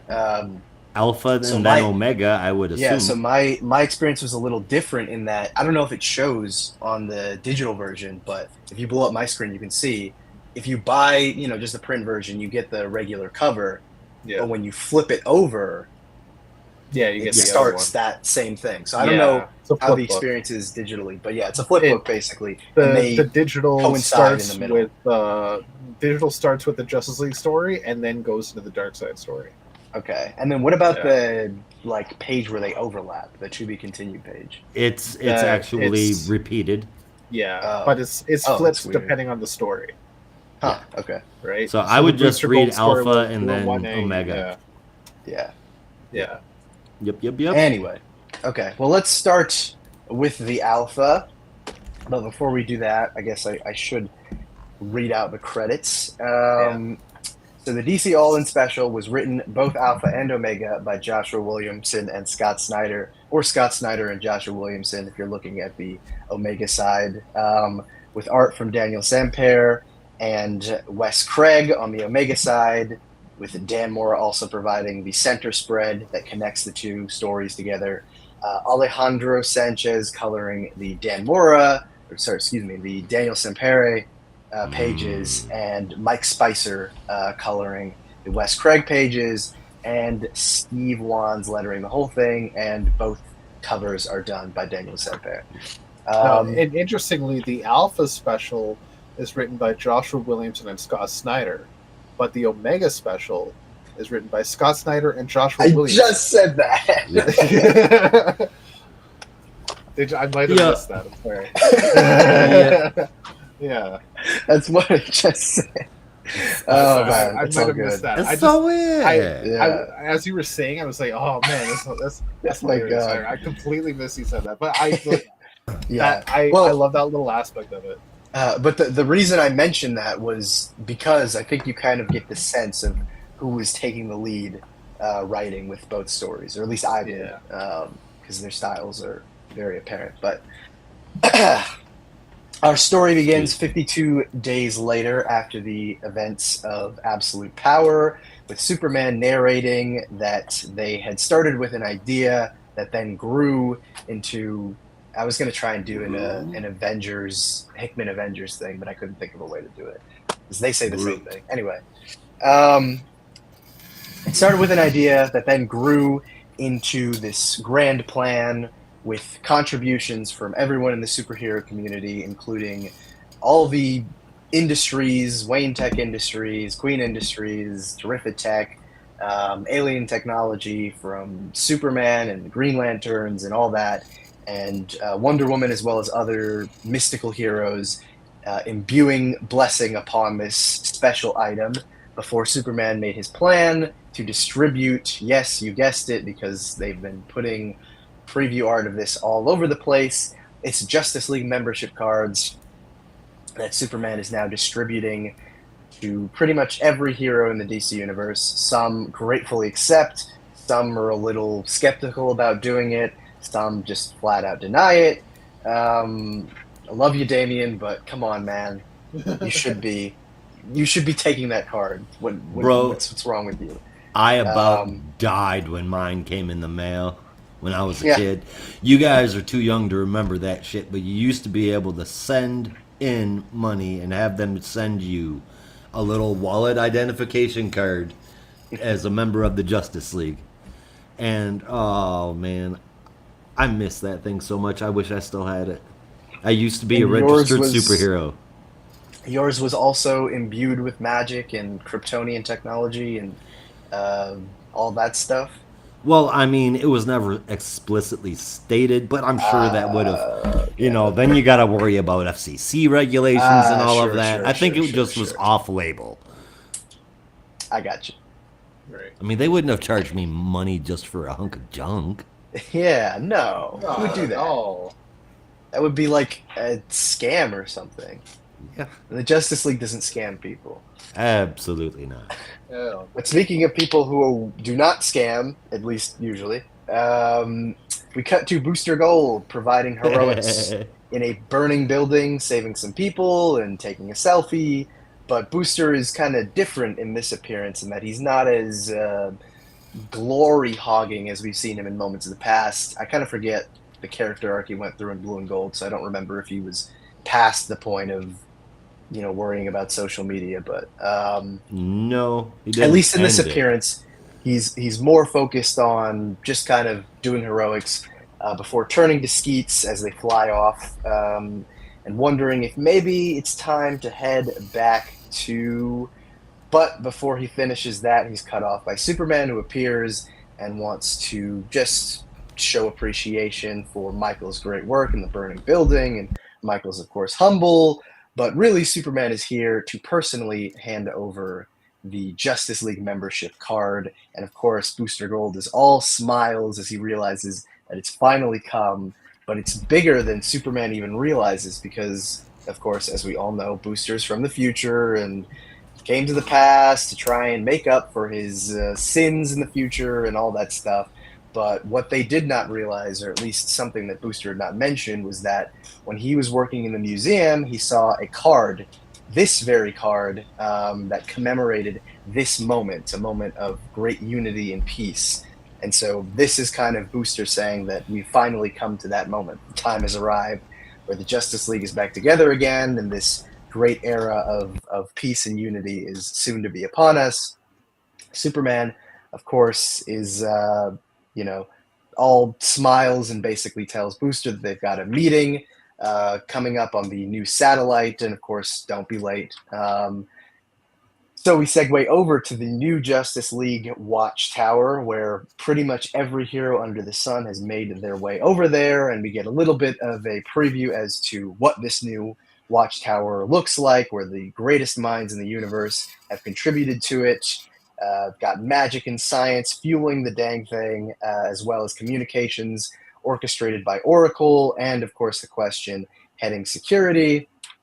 But really, this whole thing is more of a welcoming ceremony for all the heroes invited to join the Justice League.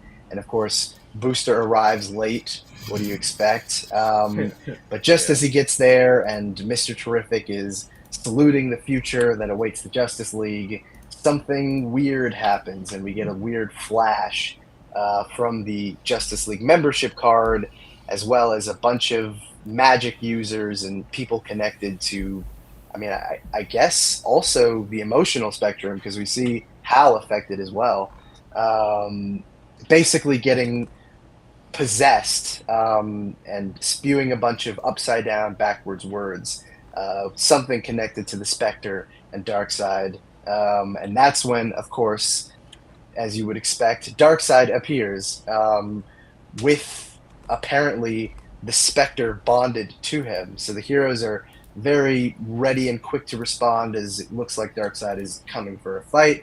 But that's when they notice something about Darkseid is weird, and it's not just the fact that the Spectre is attached to him. He's kind of out of phase. It seems like he's there, but he's not quite there. So they're able to fight against him, or at least do their best. But they're really just trying to figure out a way to stall Darkseid until the magic users can find a way to separate them. And basically, Zatanna is able to imbue Superman with some magic, and then once Supes is able to go straight at Darkseid, and Darkseid fires an Omega Beam, that allows him to, I guess, separate the Spectre from him, but in doing so, eradicates Darkseid from existence. Although, as we see, the effects of his Omega radiation and just presence has not quite gone away. It's like energy; it doesn't die; it just goes somewhere else. So they're trying to take stock of what else is going on, and obviously the welcoming ceremony for the Justice League is over. And that's when they decide to look into everything that basically just happened, including the rip in space-time that is now present in the Justice League Watchtower. But they call Orion to the Watchtower a little bit later just to kind of check in and see what he's heard about Darkseid. Of course, he has heard nothing, and apparently his contacts on Apokolips have also heard nothing about Darkseid. So for all they know, he's not there, and he has not returned to Apokolips. But it's Mr. Terrific who notes that the membership card that has been possessed with the Omega radiation is now functioning as a doorway, and Superman, of course, first to guess that the doorway leads to the mysterious Elseworld that we saw all the way back in Dark Knight's Death Metal, which is a comic that is 3 years old at this point, if you can believe it. I can. Yeah, and this strange new world, as Mr. Terrific informs them, was mostly in a primordial state when it emerged after the timeline was restored and the events of Dark Knight's Death Metal. But now, with the radiation of Darkseid infecting the world, it's basically aged up and become a lot harsher and a lot more savage. And the one thing that they know is that apparently the only people who can travel to that world are time travelers, or according to Mr. Terrific, people who have an abundance of tachyon particles. So naturally, Booster Gold steps up to the job in a very dramatic and like macho moment, trying to basically be the one who will travel to the Elseworld and see what the hell is going on. So Michael installs a tether in Skeets just to make sure that even if something goes wrong, he can get back to the Watchtower before he leaps into the tear and head straight for the Elseworld. But as he arrives, he notices that something is drastically different. For one, he is not able to get in communication with Skeets, which is bad, but also the Daily Planet has an Omega symbol on it, so clearly things are in quite a dire state.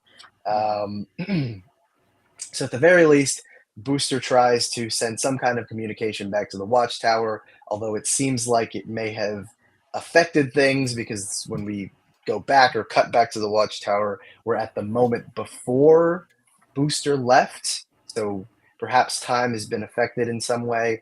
Who knows? But what we do know is that what Booster sees as he's running from some Omega beams across the rooftops of what looks to be Metropolis is that Darkseid has finally amassed quite a powerful army, and that army is, believe it or not, Omega-possessed versions of the Legion of Superheroes, drawn incredibly by Dan Mora. And that's where our Alpha story ends. But hold on to that thought, because we've got the Omega story coming up next. Should I go into that, or do we want to just review the Alpha one first? Well, the main difference between the two is the art, so I will say that Dan Mora is a god. Yeah, those designs are wicked. I mean, there's more than... them. It's the same story, it's just one is what's going on now, and one is what happened with Darkseid. So, Yeah. I mean, as far as this goes, I feel like reading this first half is like just setting up a bunch of questions like, what the shit did I... Okay, let me go back and reread this, because certainly that wasn't the Spectre that merged with Darkseid. Oh, but it is. Which also raises some questions as to, well, I mean, that's kind of why you have to talk about the Darkseid story, because how exactly did the Spectre get locked up in, where the hell was it? Like the dark side of the moon? No, that's where Something. Eclipsa was at, but... Yeah, that is where the Spectre was. He was locked up on the dark side of the moon, being watched by Eclipso, apparently. Oh, okay. Even though the last time we Okay, saw that's what Jim it was. Corrigan, he was like, I mean, was just in a panel in absolute Yeah. power. So I don't know what happened, but maybe we'll get some explanation for that later. Yeah. Also, want to Hopefully. clarify when you were saying about the emotional spectrum. I'd Mhm. forgotten about that. I went to look at that page again. That Yeah. was just Hal, but that would have been his connection to the Spectre. Ah, I see. Are you sure? Because then 2 panels later, he's normal. Oh yeah, maybe. Yeah. I thought, Alright. I thought it was like, it's affecting the Green Is that- Lanterns because I didn't realize that either until you mentioned it, that everybody that was affected was a magic user. yeah, Yep. yeah, it could just be like you said, his past connection to the Spectre. So, but before we go any further, there is something that popped into my head while I was reading this. Yes. It's never happened to me before, but during this first half of this issue, a voice popped into my head. One that I haven't heard on a regular basis since the 80s, but I know kids that grew up in the 90s may be a little bit more familiar with his voice in a different role. I heard the voice of Kit coming out of Skeet every Skeets. single time I read it, and to me that probably relates a little bit more to Feeney. that is Mr. Feeney. Yeah. And I think that I mean he Feeney? from Boy Meets World. He was Kit. He's dead now, but Unfortunately. someone needs to be able to impersonate his voice to play Skeets should Booster ever come to live action. And if they can't, then I'm highly disappointed, but it just won't be as good. Yeah. That is what I'm going to hear in my head forever now whenever I read Skeet's dialogue. Wasn't Hasselhoff's character in Knight Rider also named Michael? Yes, So it just works. it definitely does. Yeah. Let's go with that, Michael. Which would make David Hasselhoff Booster Gold. Why is I that hard mean- for me to see? Why Because are you why you didn't- spitting fire right now? You didn't grow up in the 80s, nor did you watch Knight Rider as it came out. And No. so let me give you the backdrop on Michael Knight, okay? He's a cocky guy who was talented but kept fucking up, and then was brought in by this secret organization, given a cool talking car and a new purpose, and all of a sudden he turned into, gradually, a hero. Fucking Booster Gold. Yeah. It's Yeah. Booster Gold. It's Yeah. Booster Gold. Mr. Feeney has to be Skeets. End of story. You've sold me. I've always just heard like a generic, like almost Robot? claptrap-esque Yep. voice, but less like annoying Yep. and more robotic in terms of tone. Yep. But no, Mr. Feeney is perfect. It's like it's actually- the only thing. It it's like popped perfect. into my head. It's like that's all that it has to be now. That's all I Yeah. can hear. That's all it will be forever. Yeah. Turns out his full name is Skeets Feeney. Oh shit. That's all. Now we can move on to Omega. We would have went to the second half of the book. I would have completely fucking forgot. That wouldn't have done any of us anything. Wait, one I'm last. glad we one could last clear thing. the air on that. One last thing. That panel or page when Booster Gold stepped up and said, "I will take the ring to Mordor." I'll take the ring to That- Mordor. that that reminded me so much of his 2007 series, where he also stepped up and became like a real hero. The way Jeff Johns and Dan Jurgens had written him was, I was like, iconic, and that was the series that made Booster Gold one of my favorite heroes of all time. And when I saw that page, I'm like, okay, he's finally fucking back. Like, No yes, more he's getting his big moment silly again. Booster again. Like we're getting back to the greatest hero you've never heard of, Booster, and I Yeah. am all for it. And, I mean, not a bad setup for. I doubt they'll do it, but not a bad setup for a Booster Gold spin off series. Where Yeah. he's, trapped in the the Elseworlds and has to try and figure out where the hell he's gonna, go next, basically. Or worse, Booster Gold versus fucking Darkseid and his Omega possessed Legion of Superhero army. Yeah, that's a losing battle. Freaky odds on that one. Yeah, seriously. Hard. But yes, to turn our attention back to the All-In Special, at least the Omega side of it, this one also begins 52 days after the events of Absolute Power, where Darkseid has been shut away thinking about life and how he could be greater than he is, because he felt a surge of power and he was like, that was awesome, I want to know what that is, but I don't, and it's making me angry. So what the hell? Sorry, I got distracted. It's a bot. Oh, that was weird. Yeah. Anyway, so he cooked up a plan to basically try and make himself more, or at the very least get some more answers as to what that surge was, and now find what his purpose in the world is. But of course, his stupid, annoying children and underlings keep annoying him and bothering him to, I don't know, like take over the universe or something, or build up his apocalyptic army. And Calabac is talking about paradevils or some crap, and he's like, I don't want to deal with you guys anymore. I have more important things. Just fuck off already. But Calabac is, of course, not one to give up a fight, and so naturally Darkseid lashes out at the rest of them, while Calabac insists that he can serve Darkseid in some way. And of course, Darkseid, never one to pass up a good opportunity, decides to use Calabac in the worst way, by basically killing him and using his blood to fuel the new machine that he has been completing, which now finally is complete, and will allow him to wage his one-man quest across existence, basically, to find the Spectre and get the answers that he's looking for. He starts in hell, but does not find what he's looking for there, so he goes to heaven, also doesn't find what he's looking for there, so he decides, fuck it, I'm going to light up a spliff, listen to some Pink Floyd, and go to the dark side of the moon today, and makes his way there, only to find Eclipso, who apparently has been hiding the Spectre all this time, and by some kind of trickery is able to use or manipulate the boom tube to explode a sun, thereby at least eradicating Eclipso for the moment, and giving Darkseid the access to the prison that is holding the Spectre that he's been looking for all this time.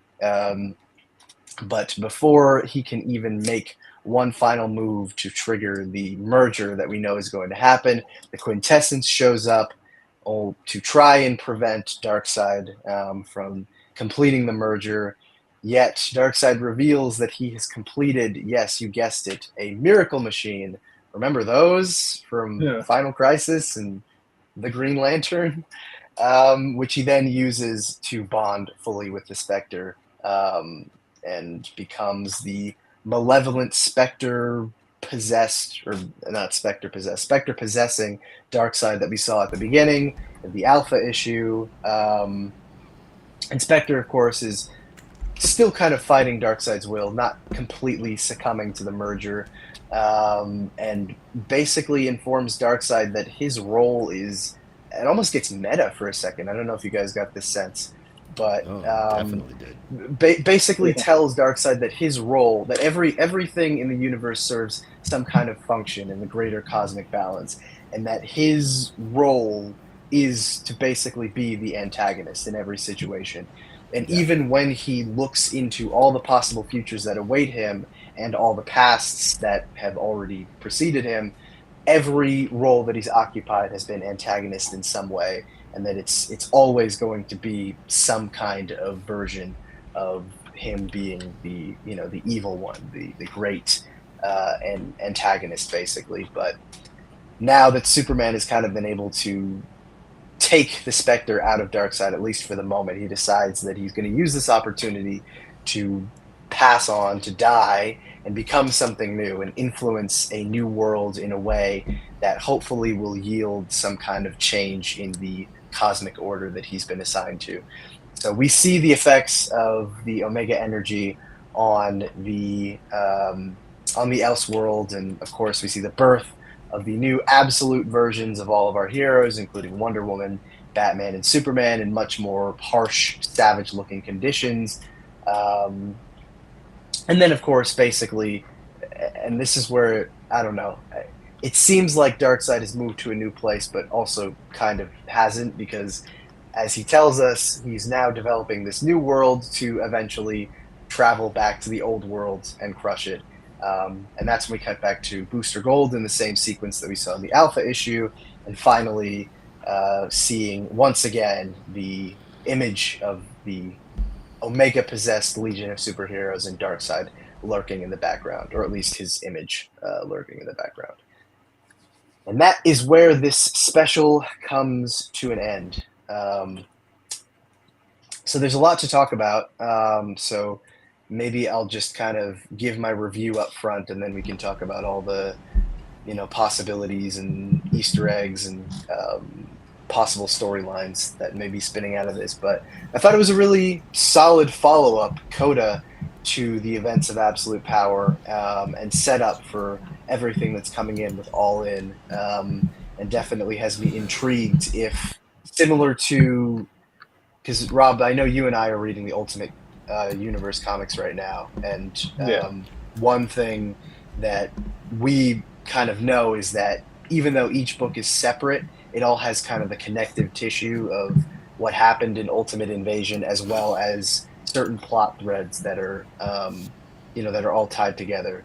And this feels kind of like a similar thing, in that it's basically setting up all this lore for the new Absolute Universe, and then you kind of have to wonder how much that's going to feed into each individual book. Maybe not at all. It could be completely divorced from it, but it kind of feels similar in that way. But yeah, no, it's a very solid setup, gorgeous art, especially from Wes Craig, who is so underrated, does a great job with this book, especially with some of the Darkseid sequences. So just in terms of score, I'm willing to give this one maybe an 8.25 out of 10. But I'm really just more excited to see what this leads to, especially with the Justice League and Absolute Comics side of things. I'm hoping it leads to something good. As it stands right now, the idea overall seems big, seems cool, seems interesting. It just seems like a lot of shit was just thrown at the wall. Okay, what if, like, Darkseid constantly loses here because he reacts to the good guys? So let's put him in a world where the good guys have to react to him being the standard operation, and that sounds pretty neat. There's just not a lot that's making me buy into it. I'm feeling really lukewarm. I'm not sure what exactly it is. I mean, a lot of shit happened. He made a miracle machine, apparently a one-time use only deal. He killed his kid, Calabac. Calabacs are dead. But White Martians and Zarnians aren't. Well, I wanted to clarify that as well, because I had the same thought about that. I reread the page a couple times, and I think what they were saying is, it was worded kind of weirdly, but I think they scoured the universe for the species, and I'm like, okay, well, these species are dead. I think they took the DNA of whatever was surviving. Like, they took the DNA of Lobo, they took the DNA of Miss Martian, because those two exist from those species. And it's not that the species themselves are completely back, is what I think they were trying to say. Okay. Well, I mean, as loose as that might be, if that's what they're going with, that's fine. I'd like to know when they did that. But regardless, Calabac's dead. Blaze and, for some reason, Andrew Bennett are dead. Zoriel is dead. Eclipso is dead. What did Andrew Bennett do to get roped into this shit? I'm just curious about that. What the fuck was Andrew Bennett in this? He was sitting to the right of Blaze as she was in the throne in hell. Is that Andrew Bennett? Yeah, I don't think I so. can't think of anybody else who that would be. Hey, let me open it up. That doesn't look like iVampire. What? I remember what you're talking about, but I'm Yeah, trying to. I see what looks to be Trigon, Yeah, I think that Blaze, was and definitely Trigon. yeah, someone else to, to Blaze is See, right, but I don't know who that is. I put that opposite on my notes. I put, okay, it's Blaze, it's Andrew Bennett, and someone who kind of looks like Trigon. Yeah. I'm trying to find All that right. fucking page. But So I mean, regardless, it's just I Yeah. get Darkseid doesn't have a copy, so Darkseid will always exist. If he dies, he has to be reborn. He's a primordial force, Yeah. like the Source Wall. So that's cool. All of the ideas come together. It's just something isn't quite clicking for me. Again, interesting premise. It's a different way to take things, and I think that it could lead to some really good reads. But it, overall, I'm just not sold. I'm kind of lukewarm on it. I don't hate it. I'm curious, but Wes Craig is just not one of my favorite artists, and putting him right next to Daniel Sempere is just it's so contrasting that if you're not a fan of that kind of style of art, it's going to make it that much more apparent. God forbid And, you ever read Deadly Class, because that is his art in that book is fucking excellent. Is it right next to somebody else's style? I mean, you get what I'm saying. Well, it's sort of the right? point, you know. It's contrasting the hopeful heroic alpha with the dark and twisted omega. I suppose that's a yeah, it is. yeah, Kind of the that's a point. good way to look at it. It's a good point. But But altogether, I also agree. Like seven Wes Craig was hard to look at times. 7.25 out Breaking of my 10. heart. I 100% agree, and I got that vibe too that it was definitely done on purpose. In fact, Wes Craig might have been a little scribbly at times to add on to this flow. Darkseid story is darker and a little more fun. Okay, but the one that pissed me off there was were a couple of panels where like even just the space in between the eyes was really fucking wide. the Omega beams. That was what got me. Other than faces, because faces are a contention of mine to begin with, but his Omega beams weren't sharply angled. There were times when they were just kind of like squiggles. Yeah. I was like, well, that's Maybe different. I did not see that at all, but I mean, Yeah. I'm not trying to tear the guy apart. It's far from the worst that I've fucking seen on DC. It's really not that bad. There's just some proportions and some facial shit that I'm not a big fan with. Altogether, again, a 7.25 out of 10, so that's not a bad score from me. But that's really all I got about that, other than a whole bunch of let's sit around and throw IDs against the wall and see where the hell this shit's gonna lead kind of stuff. But Well, I'm seeing it now as DC's been doing this for a while. You have Scott Snyder in here who knows how to write a long game, whether it's good or not. He's good at long game stuff. Mark Waid, also a good long game writer,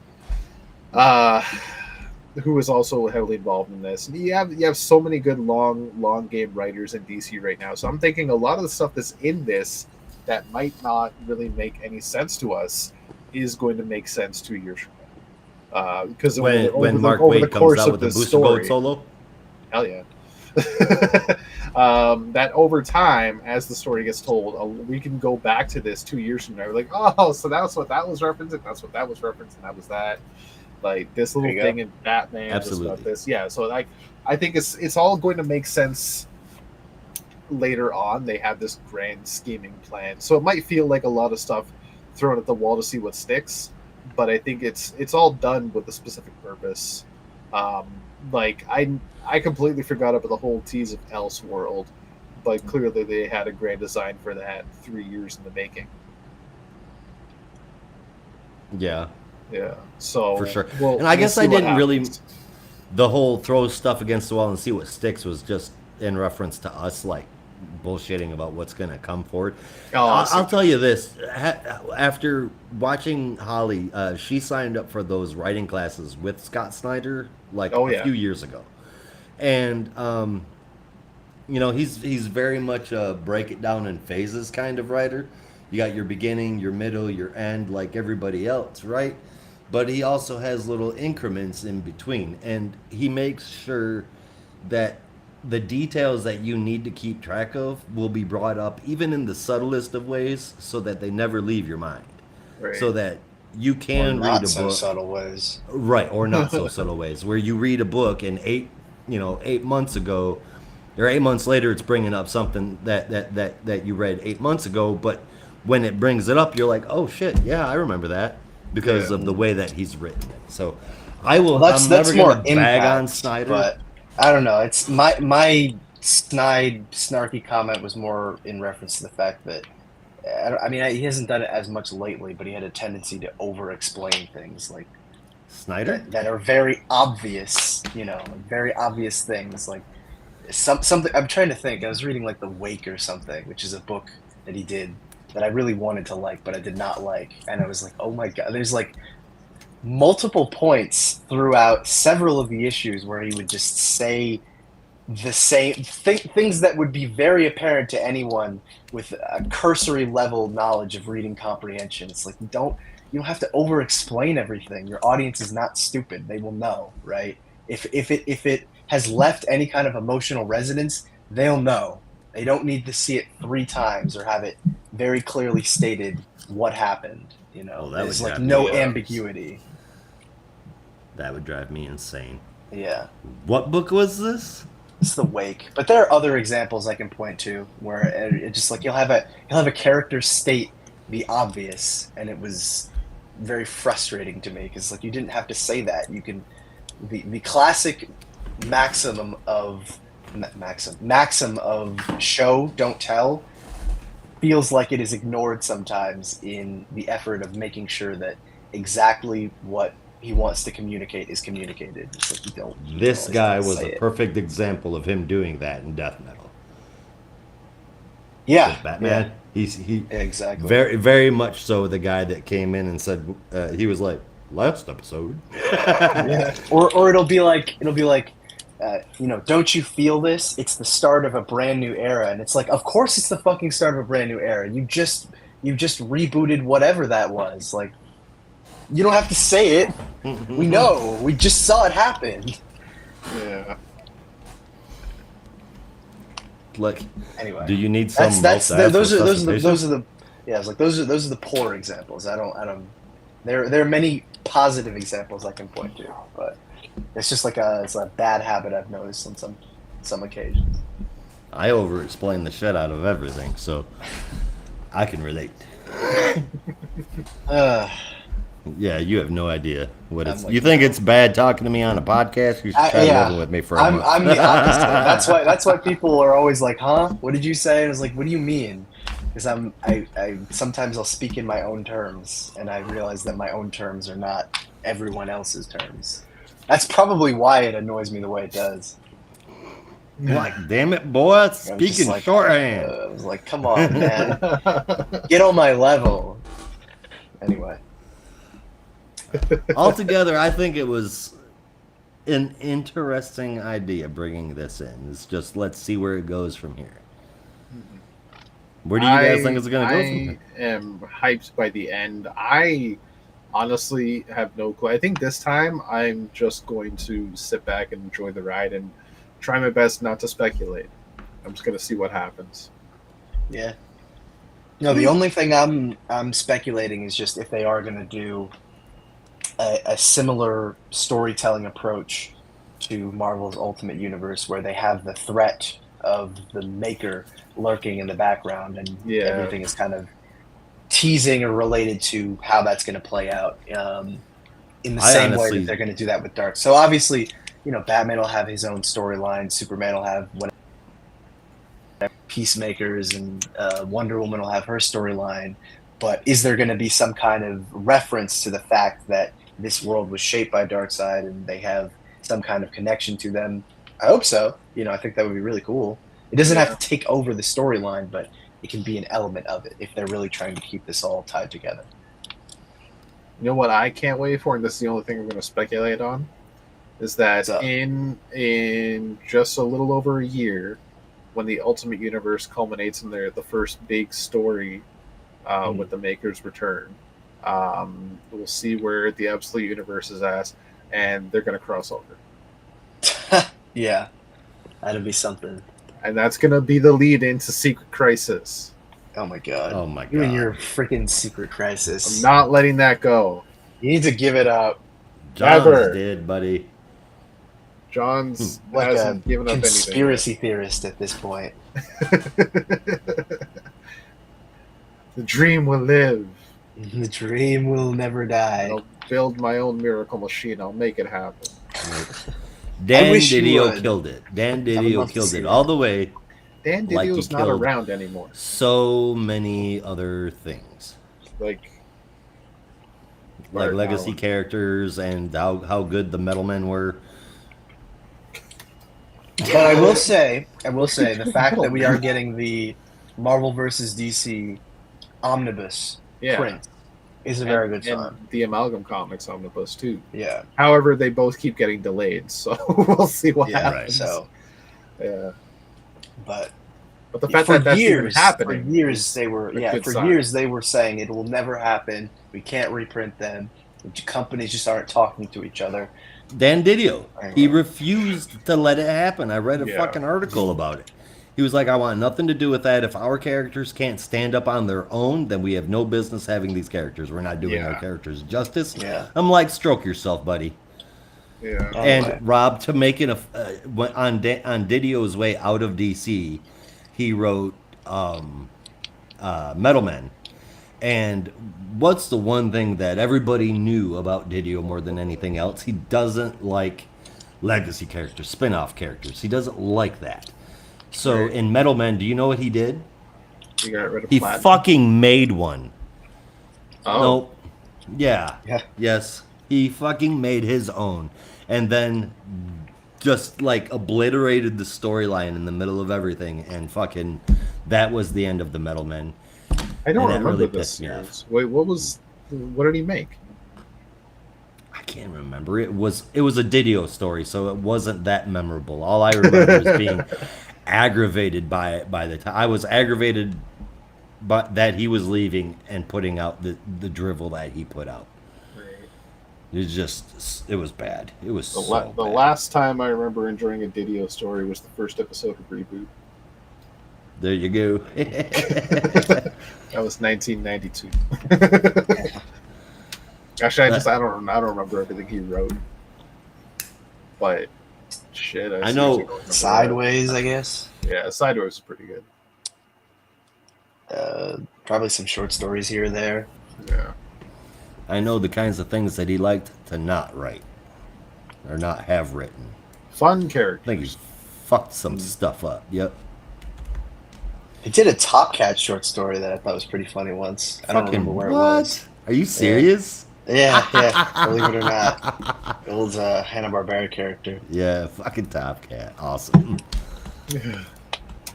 My kid just showed me that there is a show called Jellystone, and it's like literally a huge Hanna-Barbera universe crossover cartoon where Huh.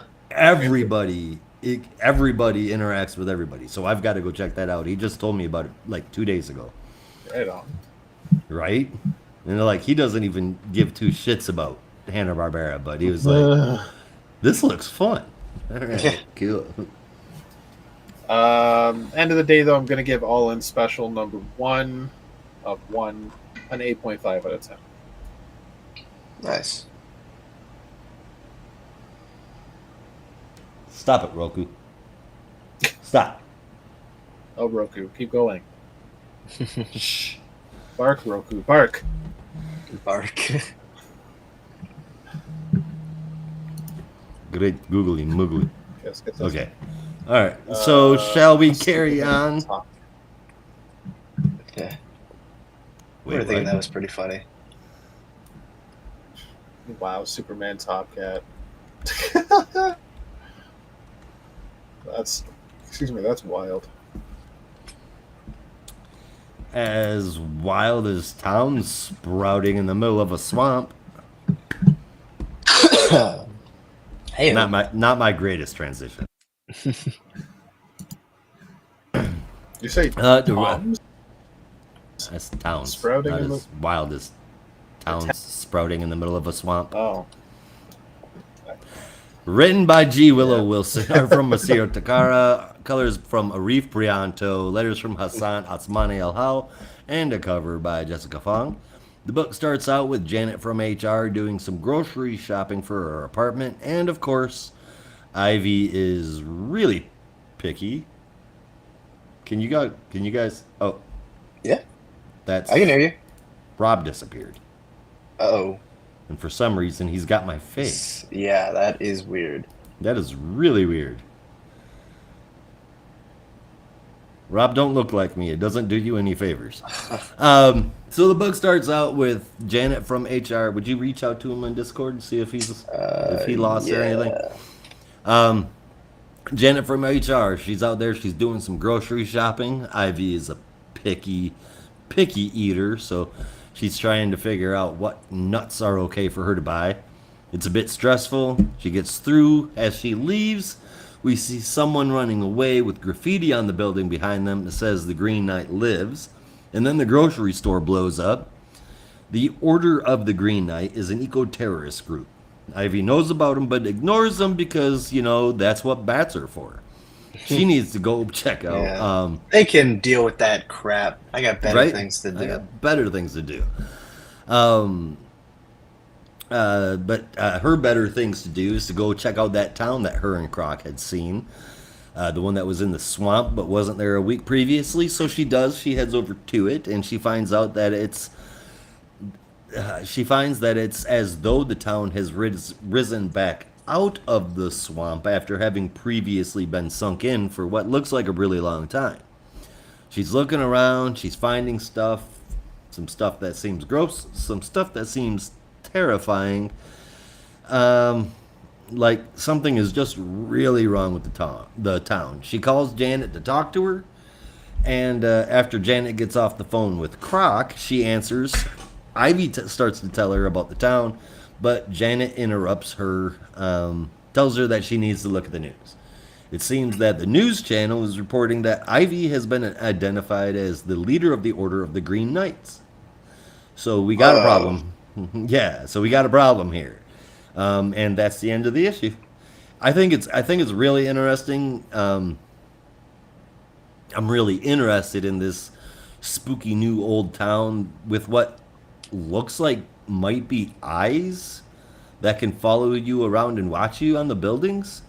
It's not certain, it's not 100%, it's not guaranteed, but it definitely seems that way, that the actual town is watching her. So I'm really curious as to where that's going. We haven't seen something like this in the Poison Ivy book yet, so fingers crossed it's going to be great. And then there's the Green Knight stuff, which I'm curious what this is. Is this going to be a group of people following her ideals and kind of like worship her? Are we looking at Blue Earth kind of groups? Or has she just been misidentified as the leader? I need like the next 2 to 3 months issues tomorrow so I can satisfy my curiosity. Thanks so much. I really enjoyed this one. I thought it was great. New kickoff for a whole new arc. Now that we're completely done with Woodrue, we finally get to completely move on in what seems to be a pretty cool new direction. I liked it. Poison Ivy number 26 gets an 8.5 out of 10 from me. Nice. Yeah, I gave this one an 8 out of 10. It's a very solid start. Whoa. Very solid start. I'm not watching Game of Thrones. To a new arc. And I'm hoping this arc... I mean, we've gotten character development for Janet, and I'm not going to act like we haven't, but this arc definitely seems like it's going to kind of focus on Janet's reservations, maybe, of being basically Poison Ivy's sidekick. So that stuff is interesting to me, and I hope it's developed a little bit more. But art is great as usual. Interested to see what the mystery of this town is, as well as the Order of the Green Knight folks. So yeah, 8 out of 10, very solid start to this all-in era of Poison Ivy.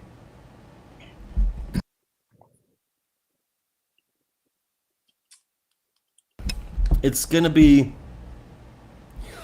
I'm interested because it feels as though Poison Ivy's just been completely separated from everybody else. Everybody in the Poison Ivy book has been separated from the rest of the universe almost. Ivy, Harley, Croc, Grundy, Janet, none of these people were affected by anything that happened throughout all of the Waller stuff. And I did happen to notice that of all the big members, all the multitudes of people that were invited to join Justice League Unlimited, Harley Quinn was not one of them. She hasn't quite made it there yet.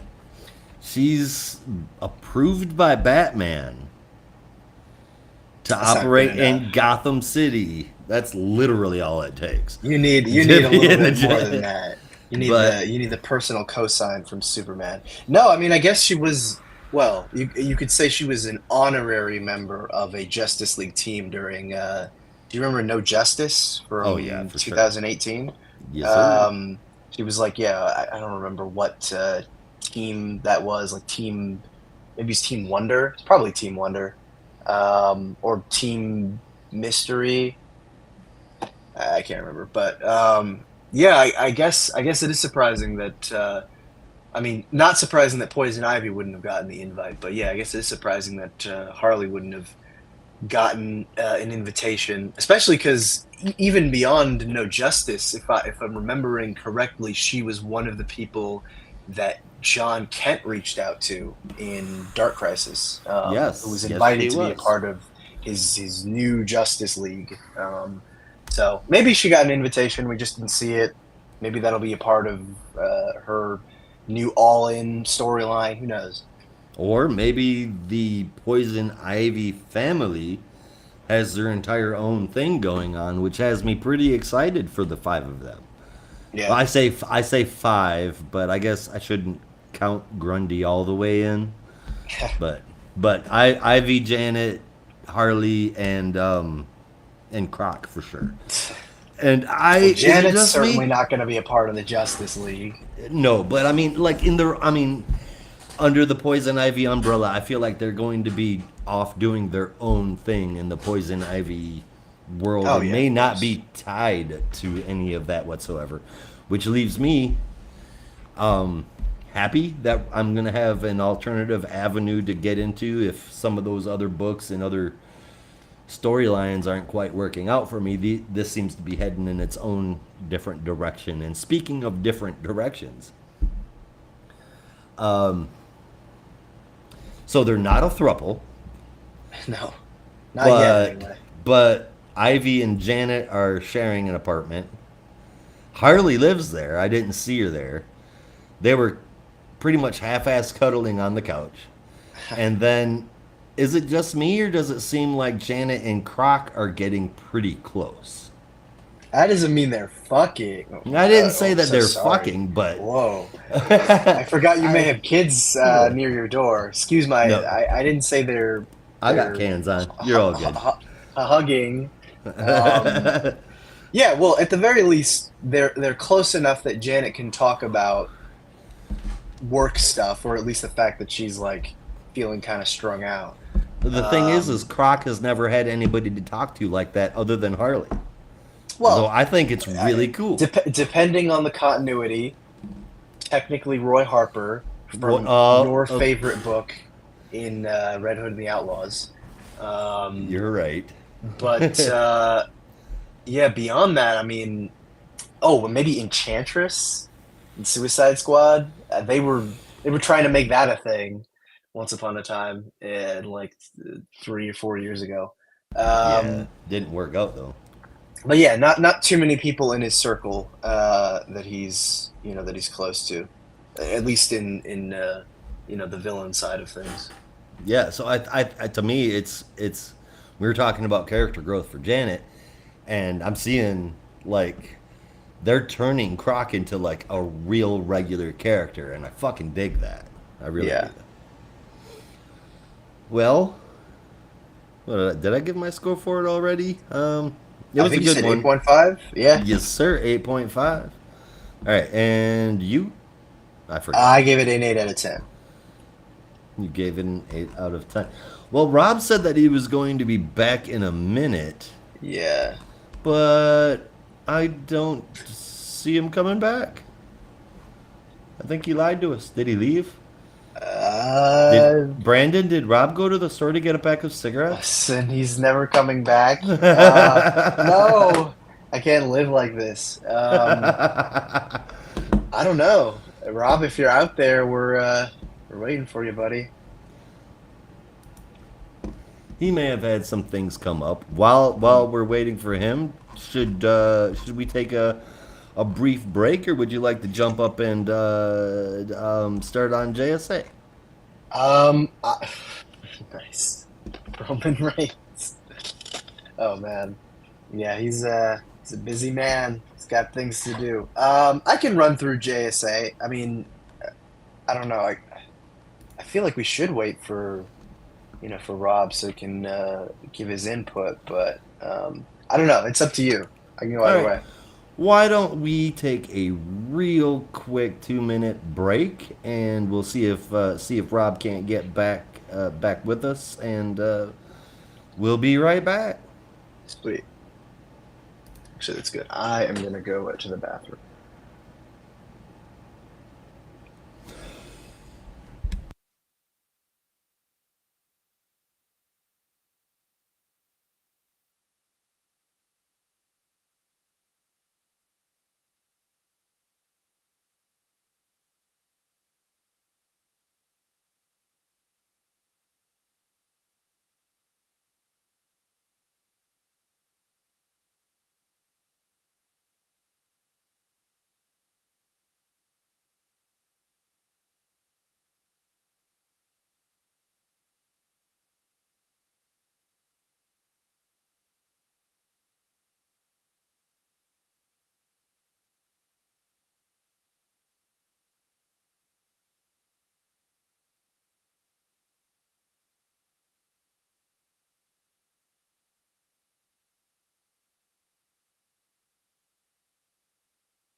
Sorry.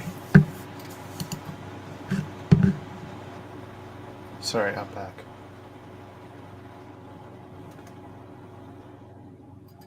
Hello.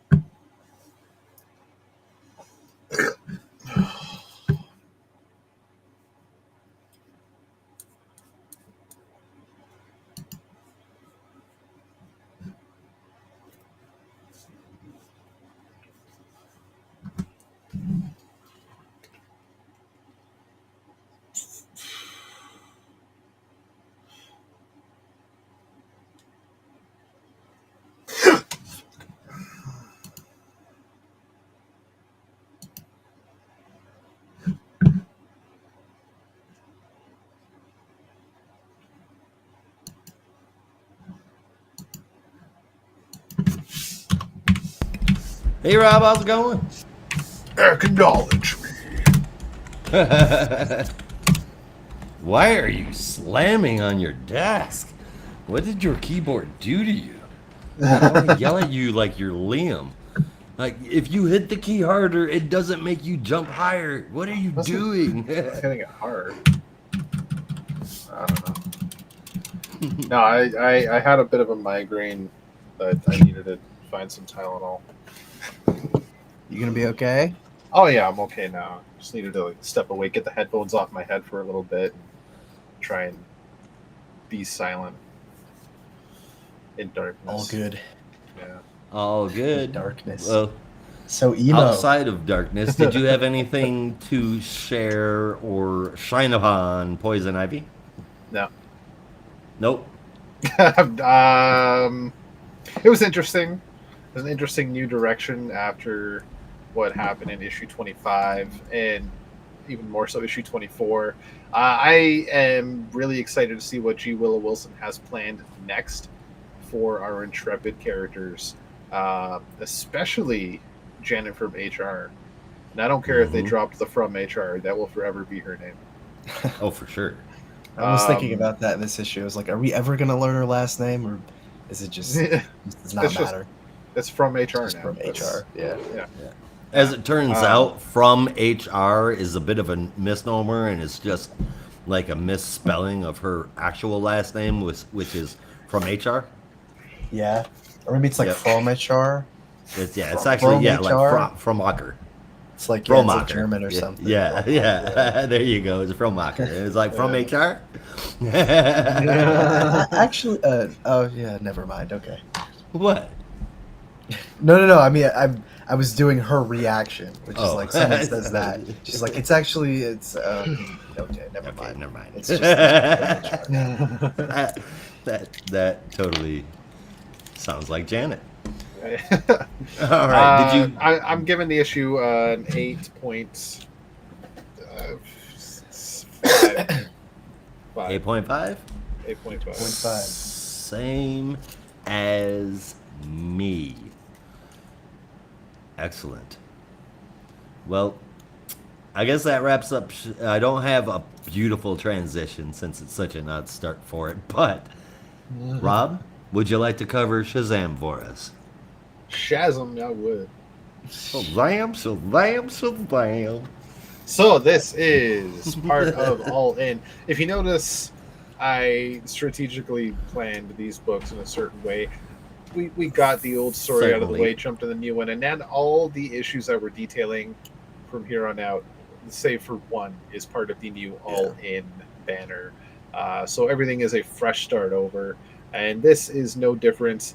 This is Shazam number 16, part of the All In. And this is written by Josie Campbell with pencils from, my God, this text is tiny, Dan McDade with ink from Roberto Poggi, and colors from Trish Mulvihill with letters from Troy Pateri, and the cover you see in front of you from Gleb Melnikov.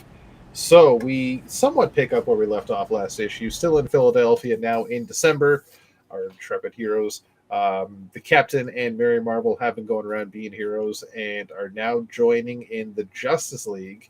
as we saw in the DC All In special. But they are not the only ones in the family that have powers. As we saw last issue, Freddy has gained Shazam powers yet again, thanks to some weird green lightning bolt talisman of sorts that he wears on his chest when he transforms. And he's going around calling himself the Commander now.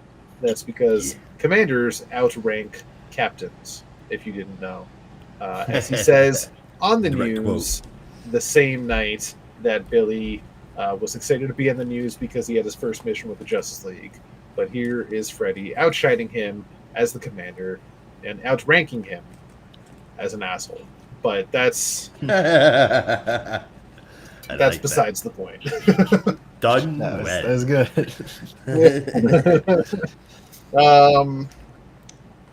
Right, so then Mary comes home and Billy calls a hero meeting upstairs with all the siblings. However, Pedro and Eugene are busy studying for the SATs. Well, rather, Pedro is studying, Eugene is diving. As we see one panel with him, and all he says, "I just need to study forever, and then I'll die." Which, that might be my favorite moment of the week.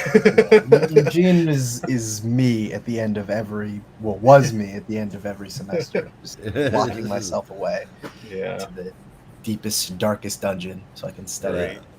Pedro seems to have a little bit of the jealousy that Freddy had going on. Yeah, just a little bit. But he's also got a solid head on his shoulders, I imagine. Like he knows there's more to life right now. That he's taking these PSATs rather seriously.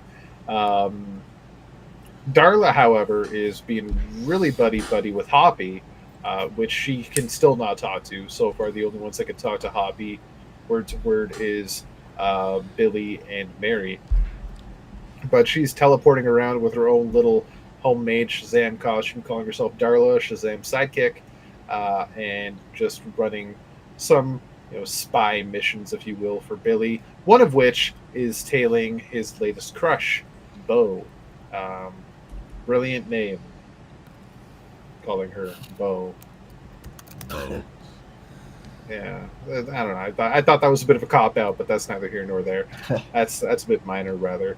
But then we get a hilarious little interaction where Billy is going outside the house to go ask Bo out.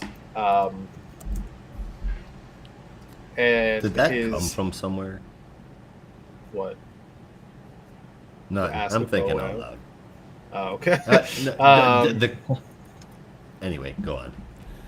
Okay, you really seem like you want to say it. Now's bugging me. What No, do you my think? brain crossing wires thinking. I know that okay. there's Bo from, but it's not. It's not got nothing to do with Shazam. Remy Lebo. Probably.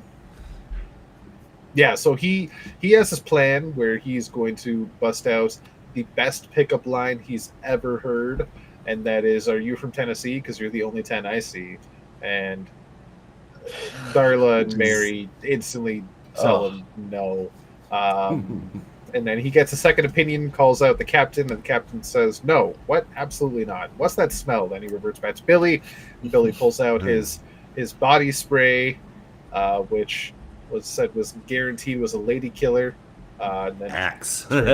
turns back into the captain. The captain said, "If you ever see Billy pick this up again, slap it in his hands immediately." She reverts back, and it's slapstick comedy. It's fantastic.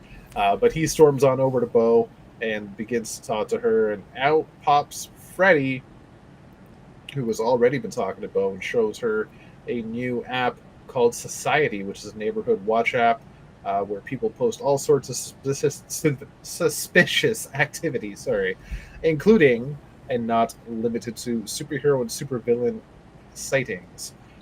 In fact, there is a giant robot downtown that is currently being sighted. So the kids decide, let's all go down there, right? Including Darla, who was ready to fight. And An it's just app horrible. designed to report suspicious people just has Karen written all over it. Oh, God, does it ever. Yeah. Fuck.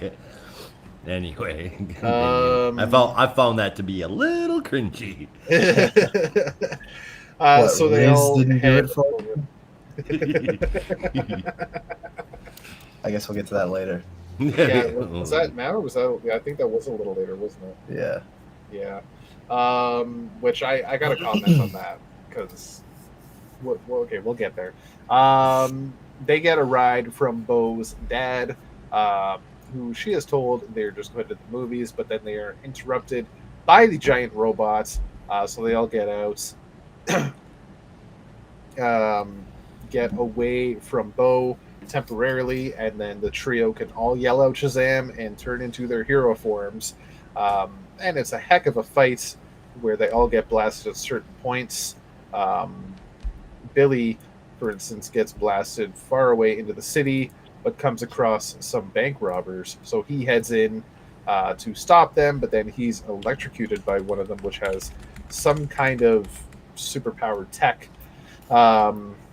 Mary is busy saving some bystanders, and Freddy dispatches the robot by ripping it in half. But then he is seen by some person with a card which is called Society. He's wearing a black suit and he looks a little suspicious. So Quick, report him on the app. home, right? They all head back home, save for Freddy, who stays behind as the commander and is then seen on the news as Society's new spokesman. Behind him is a spectacled lady who we then see in a room with the same dark suited man, and the person who was piloting the robot, who is hooked up to a whole bunch of wires and sitting unconscious, floating in some kind of green bath while he's bandaged up. As they reveal that the pilot in the suit is killing him slower than before, so it's a bit better now. But then we find out that the man in the dark suit is actually most likely dead and being possessed by none other than Mr. Mind, who seems to have grown a little bit in a very creepy way. Well, you know what? I actually happened to find out where Mr. Mind has been at this whole time. In a cocoon? Robert F. Kennedy Jr. Oh god. If only it were that simple. That explains so much. This is more topical here. Next week. I wish it was just a worm possessing him, and also a good percentage of the American population. But Wait, You Josh, fucking A. Josh, was that a Jimmy Stewart impression? Well, no, that wasn't Jimmy Stewart. That was a really bad Robert F. Kennedy Jr. Oh. That's Shay. That's Shay. It's just a worm.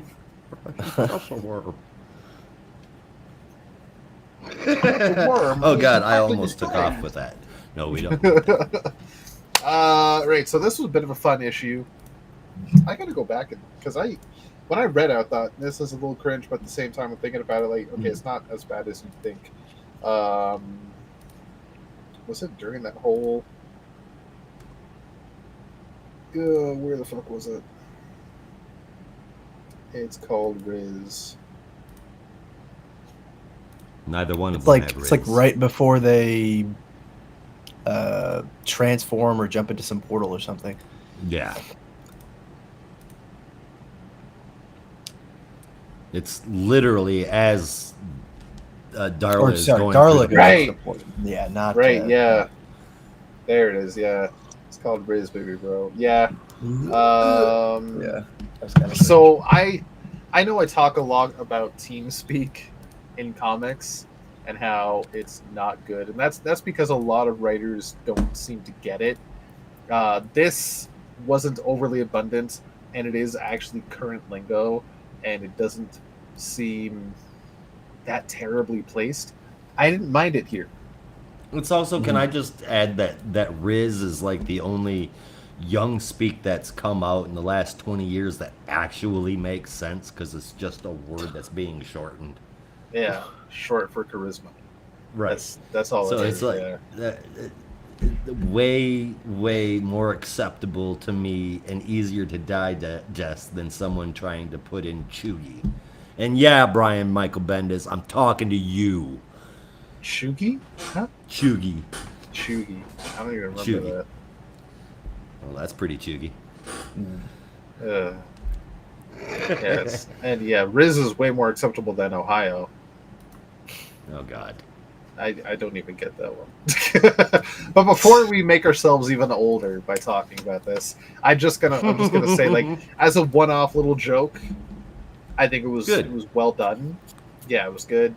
Not really cringy, surprisingly so. I think Josie Campbell handled it quite well. I mean, the whole book is kind of. I'm thinking of another word. The word that I want to use right now is cheesy, but it's camp. That's it. Camp. The whole book is kind of campy. Yeah, but I think like, it's trying to be at the same time. Yeah, and it intentionally so, because even like Billy, that's Billy part has, of like, Shazam's charm is the campiness. Yeah, like, exactly. And I think that's why it's cringe, but it doesn't bother me as much, because everything about what Billy was like, the whole sequence of Billy with the captain, where he's like, "Oh, here's the pickup line I'm gonna use." That's like a pickup line you learn when you're 11, and it's so terrible. Yeah, but I don't know. But it feels just in line with what you would expect from from Shazam. So yeah, exactly. Even the like little sibling rivalry with Billy and Freddy over the girl feels like it's perfectly in tune with what you'd expect a middle schooler to be like. I guess they're like early high schoolers now. And freshman, sophomore, somewhere in there. I tell you, it's better than the one that my brother used when he was 19. So I want to know what it is. I'm scared to I have ask. a feeling you can't say it on the air. Yeah, I mean, we could literally say anything on the air. It's I don't want you to. But anyway, no. I mean, honestly, on blast. We're 200 episodes deep. Let's not get canceled. I would say that it worked probably 40% of the time. And 40% of the time it works 100% of the time. That's it. It's not the naked man, but he would walk up to girls in the club and he would say, "Hey, nice shoes. You want to do it?" That either I'm pretty sure either I heard he on a would TV be show as well. Completely. Are you shitting me? I just awesome. I feel like I'd heard something like that before. He would completely fucking just be completely disregarded. I saw him slapped once or twice, but a little bit less than half the time it would make a drunk girl laugh her ass off, and he'd end up getting a number or hooking up or whatever. Nice shoes, want to do it. Well, I mean, it's direct, it's to the point, it's simple. I guess. Won't confuse people. It's very direct. Yeah. Gets the point across. I mean, it's better than, hey, is that a mirror in your back pocket? That just I feels can see like myself getting in your jeans. Like almost like a non sequitur. Like, oh, I really like your backpack. Want to fuck? Yes. Yeah, who would say that? Clearly, Josh's brother. It's the shock value. It's the shock value what? thing. Yeah. I think that's why the naked man works. Yeah. Or like the ever classic. Does this smell like chloroform to you? Jesus Christ! Oh my god! That is from a movie. Oh my god! I hope that's from a movie. It is. I think I can't remember the name of the actor, but I can picture the scene. I think it was Hall Pass. Oh, that would make sense. Yeah. Oh, my cheeks fucking hurt. But he goes up to a girl in the bar, says that, and then says, "Hi, how you doing? That's my name." And just completely nonchalant, tries to break the ice like that. Oh my god. That's fucked up. Yeah. Sorry, didn't mean to interrupt. The whole... I can derail a conversation, can I? Anyway, Special skill of ours. we were talking about children. Children. Yeah. Not like that. Not like, yeah, God damn it. no. Not like a Catholic priest. Oh, good God. Nope. No. Jared's a Mormon. Sorry. I don't know what that's going to do with it, but okay.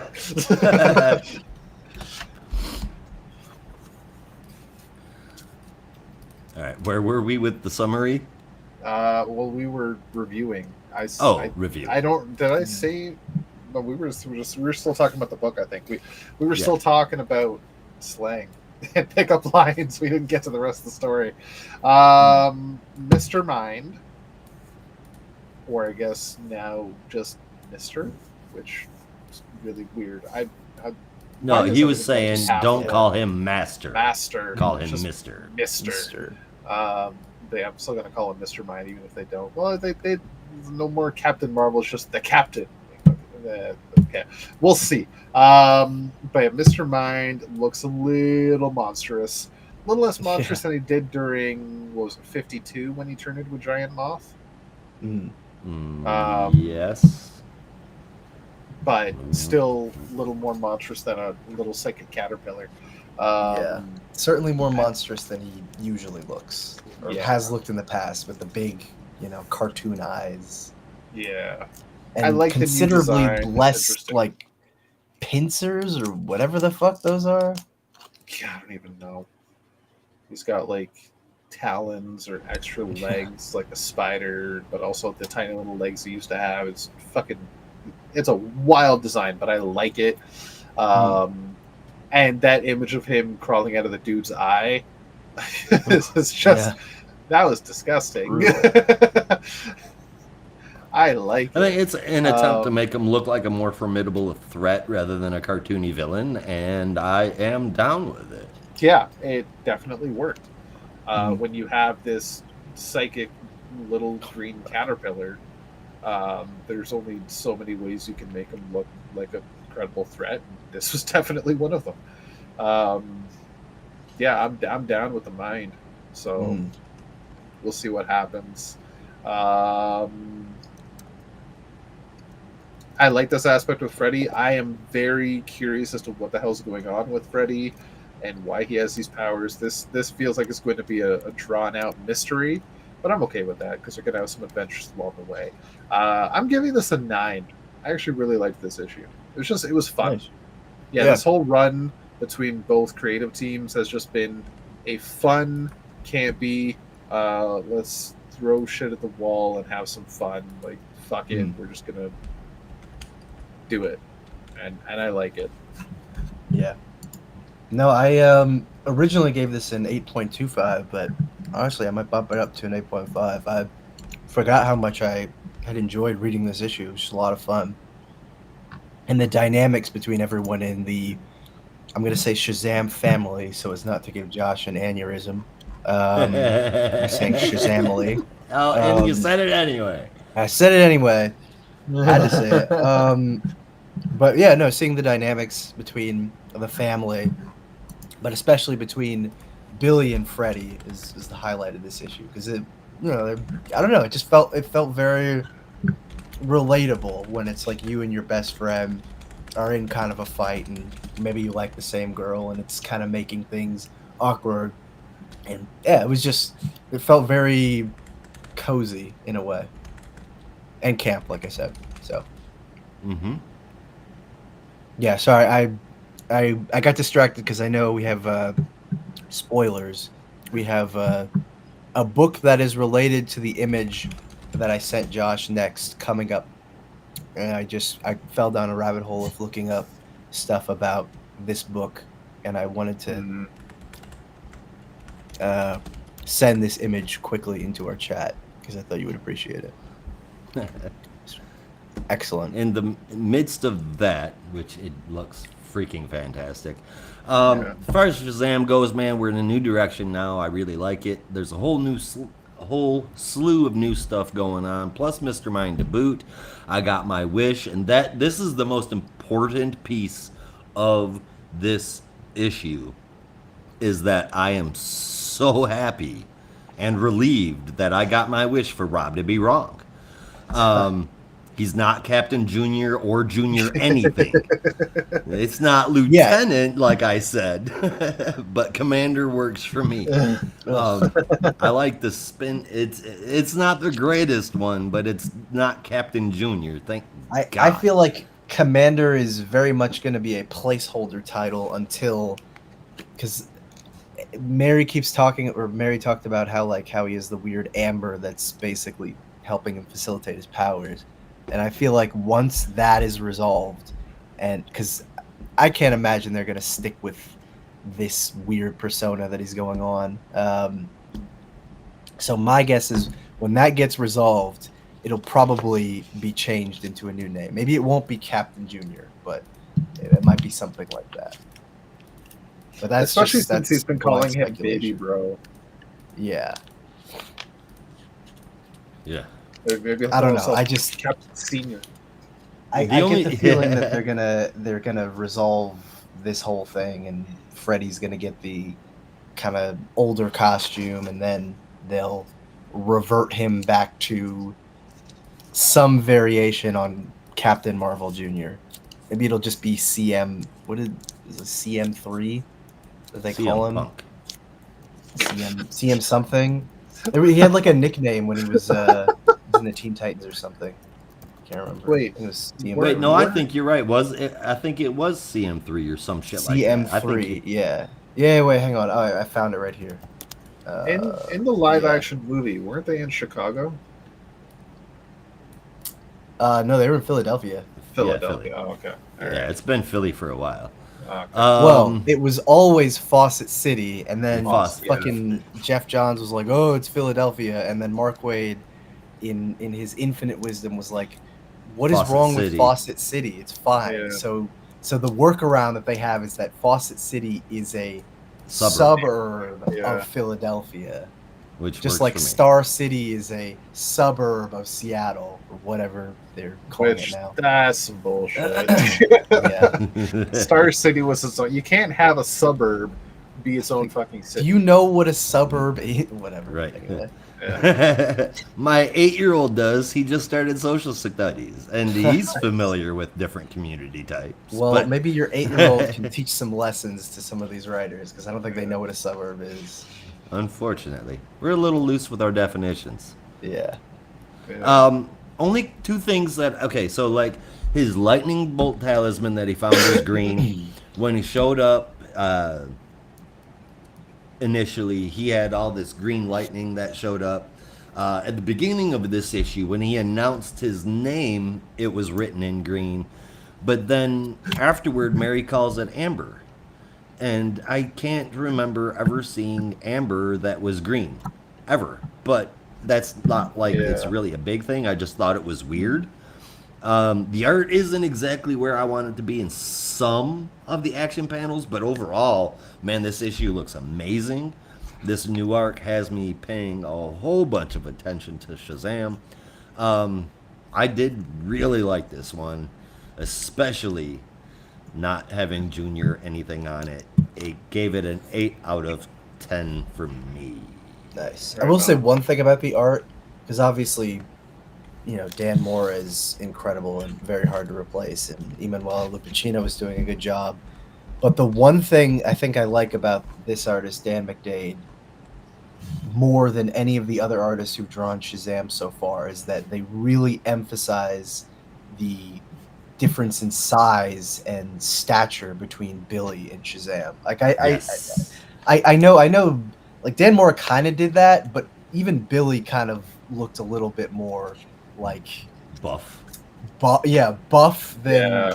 a 14-year-old usually would. Whereas with this one, like, Billy looks like your average, like, mall 14-year-old kid who eats too many hot dogs. Whereas the Captain is like a block. He's huge. Yeah. And that I always really liked. It works especially well when they have the sequence where they're switching back and forth, because you really get to appreciate it. But which it was done so good. Yeah. Oh, Yeah. if there wasn't one other particular moment that made me giggle my ass off, for no reason, might I add, but it's still going down as my favorite moment. If it wasn't for that, my favorite moment definitely would have been when he smashes that can of Axe body spray and says, "If you ever see him holding this," Slap it out of his hands immediately. I thought was it great. was so good. I mean, it's not called Axe body spray, but I mean, No. come on. Essentially, it is. Basically. It definitely Yeah. is. No, mine was the Tennessee line because that is so bad. But I don't think I've ever seen someone put that in a comic and it made me laugh. Fair enough. Yeah. All right, well then I guess it is time to give this Time next for- book a little bit of justice, huh? Justice. Yes. Time to give this Justice. book some justice, which it certainly God, does. what a cover. Excuse me. No. Justice. Well. Okay. I'll leave. You can talk about this book yourself. I don't have to be here. I got other things I can do.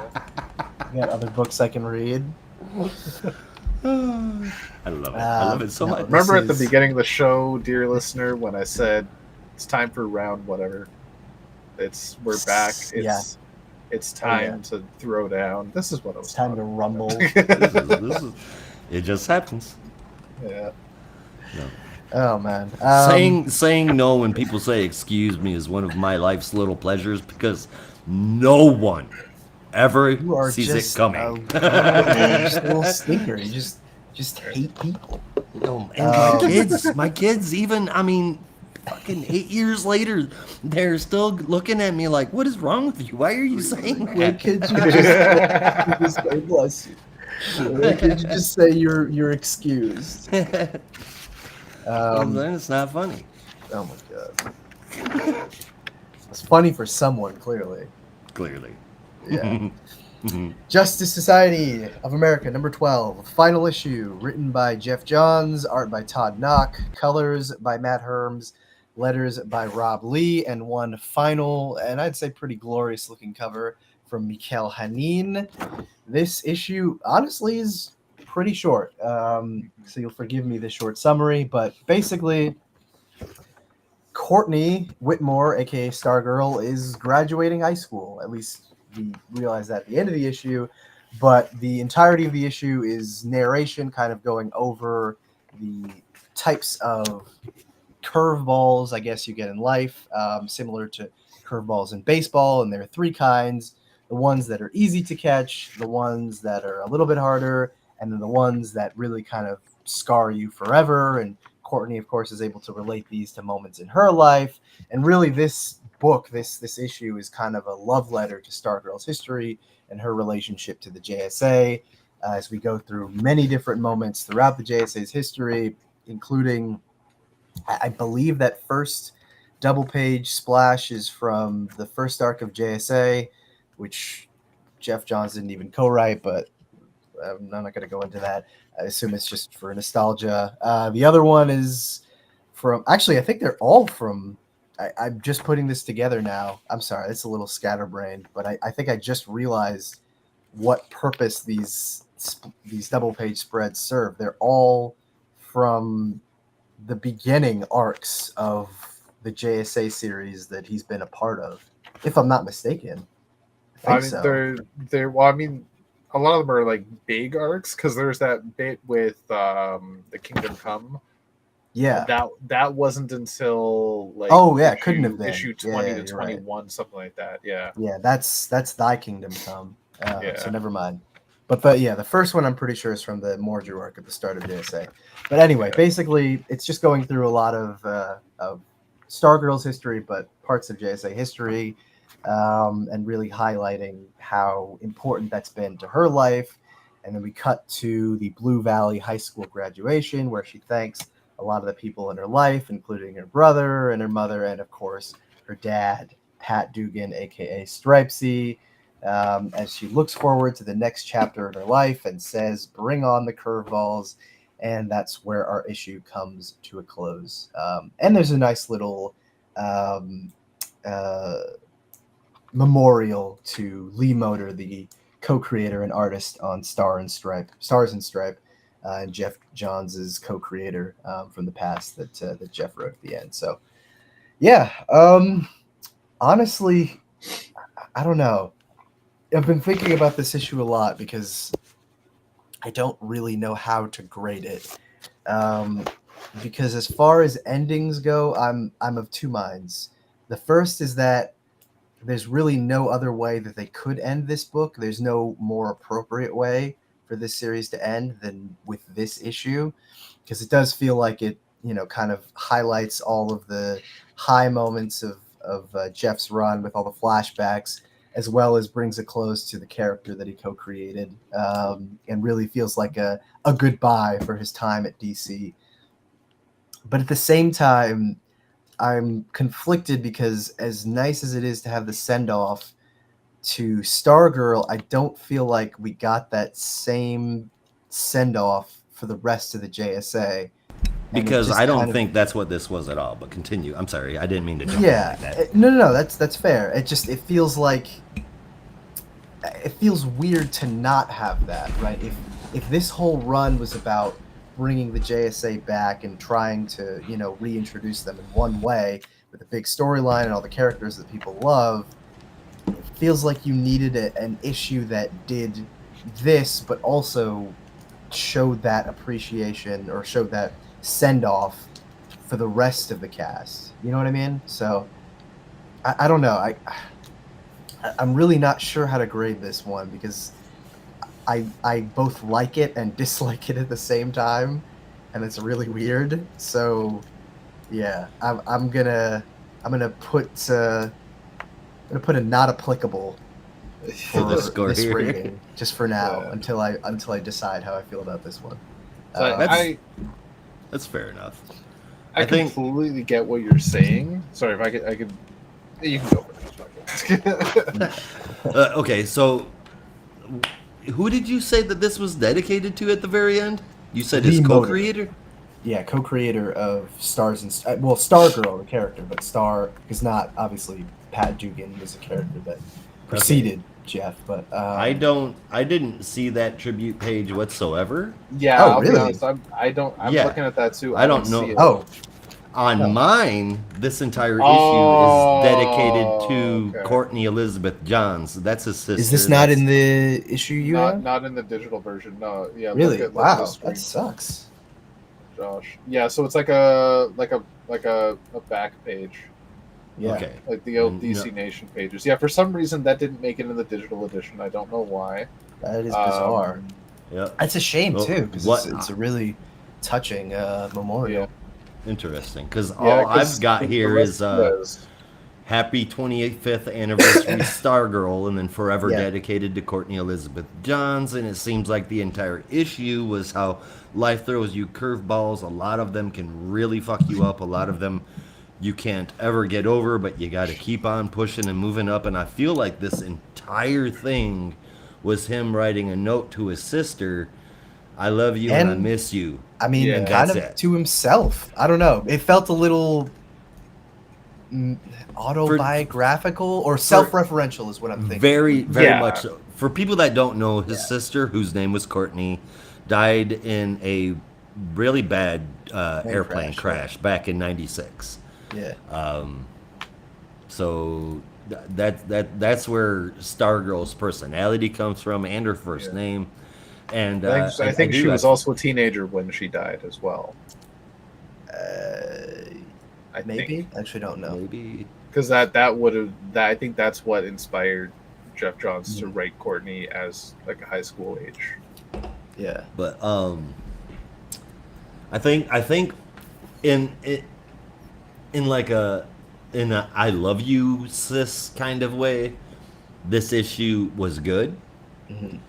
But in a Justice Society of America number 12 released as a part of a series kind of way, this had absolutely, and I mean absolutely nothing to do with the rest of the series, unless you count the fact that Stargirl was in it and Yeah. a big part of where it all kicked off. So it ends with Stargirl 2, but that doesn't do anything at all for the story. And I don't mean to sound like a dick, but I feel like we got charged $5 for Jeff Johns to do a little self-servicing. And that does sound like a dick. I know it sounds like a dick. No. I mean, you're not. But- I'm kind of agreeing with you right now because it is a little. I'm not in a mean way. It just feels like where. I want to say, where did this issue come from? I know, but it Just doesn't. doesn't Why? fit with this series. Yeah, If exactly. that makes sense. Like, it's a fine issue. It just doesn't feel like the end of Justice Society of America. No, It this doesn't feel like any of the should- characters that we've been following got resolution. No, none of them except for this, which seems really odd. Yeah. And this would have fit in great with the Stargirl series that we had just a little while ago, but not really here. Yeah, like And, I don't want to mean, be corny because I know there have been a ton of endings that are like this, but you need that issue that's like, so what next? We defeated Prodegaton, we defeated Eclipso, like what's the future hold in store for the Justice Society of America? Ah shucks, so we're gonna have to wait and find out. Like, I know those endings are corny as hell, but that's kind of what you need, at least, to it's a point towards what comes next. conclusive endings. Yeah. Please. Okay, if I can interject here, so that's what Now that issue I 11 interrupted was. you enough. Well, Right. that's my problem because I went back Yeah. to issue 11 and it kind of wasn't though. I mean, they deal with Eclipso and the Legion takes Helen into the future, and then it just ends. But you don't really see other members of the at least not that I remember. Other members of the JSA kind of dealing with what the fuck just happened. You know? yeah, like And there, also- there was Yeah. that. They spent all this time kind of setting up the future of the JSA, and it feels like, okay, so we've done that now. Yeah, What next? And that's how you set up where Jeff Lemire takes over. Although So- I was just reading an interview with Lemire, and it sounds like he's like, I'm going to be picking up some stuff from Jeff's run, but mostly it's going to be a clean break. So maybe yeah, maybe this is why we have this issue. they're not really communicating much at all, from what I understand, about what's happening next. Like, Jeff Lemire might be contacting Jeff Johns about a couple of things, but it's not like Jeff Johns is purposely setting things up for Jeff Lemire to take over. Like, I don't think that was the express plan. don't When it think comes to so issue either. 11, like, the whole series began with Huntress and ended with Huntress. It was all Huntress' story, with Justice Society being the focal point. But it was her story, and for it to end with where her journey concludes, I think, is a good bookend to the series. Yes, there's some moments in the Justice Society itself where you got to wonder what's happening, but they did give us a bit of tease for the witch girl. I don't remember her fucking name. Salem. Salem, Yeah. yeah. Yeah. And I was thinking about that too, and I don't know. I mean, I'm glad that we got, a Justice Society of America series, but honestly, at that point, this book should have just been called Huntress and the Justice Society of America. It would have been interesting, yeah. Something. made more sense. But would have Um, sold more. I think in this issue though, they did give a tease, because there was one panel when they were going through all the different moments in Justice Society history. There was one panel I looked at, and I'm like, I don't quite recognize this, where there was 3 versions of the Justice Society plus various other heroes from the Justice League, all in the same panel fighting each other. And that was a past Justice Society, present Justice Society, and future Justice Society. That did not happen in this series, from what I understand, Huh. from what I remember. So there is a bit of a tease for what could come in the future. I mean, Funny. maybe. I thought that was from this series, but maybe. So Because I don't remember the past Justice Society coming forward in time. And there were some members, like there was 2 Power Girls in that panel. Yeah. yeah, there were Right, some that old had Power Girl and 3 current Jay Power Girl. Garricks in there. Yeah, and the like that future that Justice Society we saw in definitely did not happen. 11. Right? Yeah. Two Dr. Fates that might have happened, but there were two Green Lanterns here. That definitely didn't happen here. One was a female Alan Scott, right? That didn't happen in this series. So they're still setting things up, but I don't know that Jeff definitely is going to be something that Jeff Lemire picks up, right? Probably not. No, he's this busy writing Infinity Inc. Yeah, Basically, what the next series is going to be. pretty much. This issue, though, and I completely get what you guys are saying, but if I could bring up as well Brad Meltzer's Justice League, I think it was issue 12. There was just a standalone issue with Vixen and Red Arrow trapped in a building, and had That was nothing to do 11, with and rest that wasn't of the story. final issue. What was the final issue? That was what is it? I'm sure that was Brad Meltzer's last issue. And then No, it went to the no, new no, creative no. team. No. I know this. Oh God, I want to say it's when they go up to the basically the new Watchtower. It's like they find, because this is after the Lightning Saga. Yeah. And I mean, at this point, they're still pulling together the new Yeah, no, I think that final issue, which would be issue 12. Oh, okay, now it's coming back to me. Yeah, that issue is where they invite Okay, yeah, Monitor Black duty, Lightning. yeah. Yeah, Black Lightning up to the Watchtower, and he's like Right. hell of a view. And then they have a flashback to, because Wally's now back, and they're like, oh, Flash and Green Lantern back again, and then they have a double-page spread of the Yeah. Justice League of America. Yeah, but I see what you're saying. You know, although I don't know. I mean, mine I still love that stands. run. Yeah, but it's an issue that doesn't have I anything think- to do with the I rest of the still think story. that would have been. I still think that would have been a weird place to end that run. You know. I really do. Yeah, like this is it was wholly self-serving for Jeff Johns, but it's also 25th anniversary to Stargirl, and like you mentioned, I didn't even think about this, Brandon. It's probably his own personal send-off for DC, which Yeah. would be a send-off for what might be his favorite work he did at DC with Stargirl. And I get, for a book called Justice Society, it was 99% Stargirl, and the Justice Society stuff felt kind of shoehorned in, but it all did tie back at the end about family, and the whole Justice Society was there present at her graduation, Yeah. right? I So guess it still fits the theme of legacy and growing up, and Oh, yeah, for just sure. the whole point of the JSA is to be there for the new generation and help bring them up.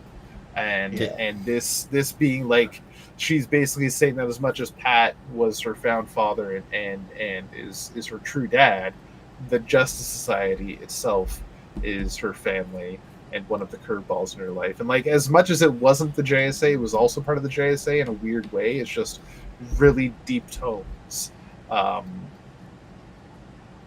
I'll be honest, I loved it. I nearly brought a tear No, to my it's eye. again. at That's the why I'm end, yeah. conflicted, because it's an issue Yeah. that I really enjoyed, but I also kind of disliked at the same time. In that, again, it's like there is a beautiful sense of like I've finally completed my saga, you know, with this character, and I'm this is kind of my swan song to DC in my time at DC, where there were some ups, there were some downs, life throws you curveballs, but you know, in the end, makes us stronger, and we're always looking forward to the future. But at the same time, I just don't feel that sense of resolution with the JSA that I should feel in a final Yeah. issue like this. Okay, So what that's I don't kind of my problem. It'd almost My be better problem if Jeff with this Lemire's is- JSA was issue 13. Yeah. see. For me, my problem is going into this. We were the return of the JSA, which we were like, "Fuck yeah!" You're like, "This is going to shake the core of the JSA. We're going to find the homes of all of these lost children, and in fact, it will change the DC universe at large." And it did none of those things. I mean, Well, that's I wasn't also expecting typical that much. marketing. Yeah. Yeah. When It was more just they'll say an that enjoy- for every new book. Yeah. And that's typical comic book marketing. They'll always say It this really is going to is. change the universe forever. I stopped Oh, listening God. to that 20 years But- ago. Yeah, no, it's just There, hysterical. what did this offer the DC universe? What did it give the rest of the universe at large? Because it was sold as something that was going to be pivotal, Yeah.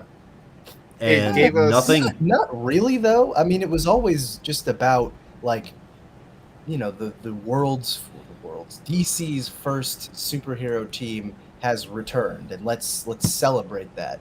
And the first arc definitely felt like that. You know, it was the whole axis upon which it was built was the fact that, you know, despite Per Degaton trying to change the future, the JSA and by extension superheroism endures. And I was like, great, I love that. It's that works, and that was very effective. The second arc, maybe not so much, because they were trying to. It felt like they were setting up so much stuff for the future that it just kind of got lost. I was still enjoying it, but in the end, I don't think it paid off as much as it set up. But in terms of what this series leaves behind, I mean, you know, people are gonna laugh at some of the new characters that were introduced, but I still see the potential in them, and I definitely see the series as, like, if we're looking at it in a metatextual way, it's Jeff's kind of attempt to, you know, bring more elements of what made the JSA and the Golden Age great into this new era of DC, right? So all these forgotten characters, the lost children, and trying to build out the JSA. To me, that felt like, you know, if we're gonna do Justice Society of America 2020 style, like, this is how you do it, right? Or this is my attempt. Maybe it wasn't very effective. It seems like it wasn't, but, you know, I can see the purpose in it. So that's how I feel anyway. Fair enough. What I like about the JSA so far, especially with the way that Jeff Johns has written it over the past 25 years, is it started out as the Golden Age team and the first premier super team in comics history, but eventually became like a metaphor for evolution and change. And as much as the Golden Age heroes are here, they're also bringing in young heroes and new heroes and legacy heroes. Like, how many different versions of Dr. Fate have been on this team? It's, Even like, you know, the All of new them? Dr. Midnight was Pretty much, introduced in this run. Mr. Terrific was introduced in this run. The new Wait, there's Well, only Rick been Tyler had 3 already been Dr. Our Fates, right? yeah. well, there's been Jakeem Kent Nelson, Thunder, Kelly that's another one, like, Dusser, and I can't remember. Rob's right on the money. The consistent theme throughout Jeff and really the JSA's history from 1999 to 2024, not counting the period where they were forgotten, is the fact that they've always been trying to bring in new voices to continue the legacy moving forward. And this book felt like just a continuation of that. So I agree. And even like he still puts it here with the whole thing is kind of a metaphor for his own viewpoint and run on JSA over the past 25 years, with Huntress showing up and saying, okay, we need to bring in these villains because you guys are going to reform them, and they're going to be the young new heroes that you guys are going to, like, in the future make better. And you got Salem, you got Ruby Sokov, you got Harlequin's son, and it grows, and it's really interesting. Because even the first, like, my favorite era of JSA has been the relaunch period after Infinite Crisis, when it's Jeff Johns and Dale Eaglesham, and that first issue is all about introducing new characters, like, and that's what I liked about it. It was like, okay, we're inclusive, we're bringing in new people who are connected to the legacy and want to see the team grow. So, I love that shit. Yeah, and even that series brought in a whole bunch of characters. Oh yeah, like Legion Starman, and I don't even remember Judo all the Master characters. and Judo Master. Cyclone, that was an awesome character. I wish Cyclone was still going. Even Black Lightning's other daughter, what is it? Thunder. Lightning and Anissa? Thunder. Yeah, Thunder. Yeah. Which, dumb. I mean, really, you got Black Lightning. My kid's name is just lightning. I think Thunder was first, and then Lightning was just like, yeah, that makes sense. Yeah. Because they're like a duo. I don't know. What would you name them? There's come like up a with million better other names. things that could have come up with. I mean, storm related. Cloudy Day. Doesn't really Proton work and- with their powers though. Oh. What? The hell is the negative version of a proton? I forget what the name is. Wait, a negative? Isn't that just an electron? Yeah. Well, Well, electron. yeah. Or Proton electrons and have a photons. negative charge. Yeah, electrons, Yeah. protons, and neutrons. Neutrons, yeah. Neutron and proton. No. How about that? Because when they combine, they make What? Captain Planet. They make atoms. thunder, Oh, thunder, thunder. Cats. Oh. When combined, they make almost an atom, which is not a great superhero name, but Maybe I'm thinking of the wrong. Positively charged and negatively charged. Oh, ions. That's what you're talking yeah, about. Yeah, high. Well, I mean, that's already taken. Yep. yeah, yeah. But yeah. That was the Justice Society of America. And if you're looking for the lasting impact this series brings, look no further than the bottom left corner of that cover. Alan Scott's beard. Oh. Yeah. Yep, there That's you go. There's that's your lasting change. long-lasting impact on the DC universe that will leave it changed forever. Alan Scott now has a sexy beard. And Huntress's costume is Oh, different. oh my God! Wait, I almost forgot to tell you. It didn't come up naturally, but there was a preview for, I think it's Fantastic Four issue 26. I was kind of just mindlessly scrolling through it, and maybe it was just the art, but Johnny's mustache It's good, eh? kind of it's growing on me. Yeah. Kind of It's growing growing on on him me. too, I'm not gonna lie. yeah. I'm not gonna lie. It grew on him a Fucking while read ago. about something, and I was like, I don't hate this. Yeah. Not this time, honestly, anyway. like, it's not the greatest look, but honestly, for the character, it kind of fits. It's something about it. Something Yeah. about this issue. I was like, I kind of He- fuck with it. He's not So the I- young hothead he used to be. Like, now he's grown up a little bit, and like he's a little Now he's older, joined and he the wants to Hells try something Angels. new. Yeah. Yeah, it's like, yeah, no, this is totally gonna work. He's got nieces and nephews now, and he's that older uncle that's just living life, and he's like, yeah, no, mustaches are totally cool, right, kids? The one that I'm drives a not speaking Harley from and experience. drinks, well, probably not Bud Light because that's for wimps. What's something Hardy can drink? I don't know. Silver bullet. Drink Bud Pabst Light. Blue Ribbon. No, PBR. you can't drink Coors anymore. Oh, Unfortunately. damn. Why? Yeah. What? Why? Oh, this is political. But ever since Bud Light put out that commercial on the Super Bowl that featured a trans person, and rednecks said that Bud Light was for, let's just use your word and say wimps. Yeah.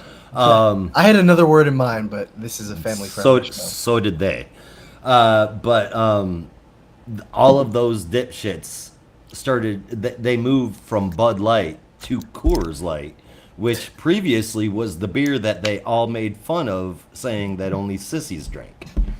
I mean, it's still a light Which- beer, but whatever. Coors Light was like my go-to water beer. It was just like I could drink 40 of those in a day if I wanted to, and I was like, I absolutely love Coors Light. Now I can't drink it because it's like wearing Doc Martens and red suspenders. It just kind of puts a label on your ass. Yeah. But overall, as we are wrapping up JSA, I'm going to summarize what has been a very long description from Brandon and Rob. We're going to summarize this down into just a few words. The Justice Society of America is the superhero version of Tim Walz.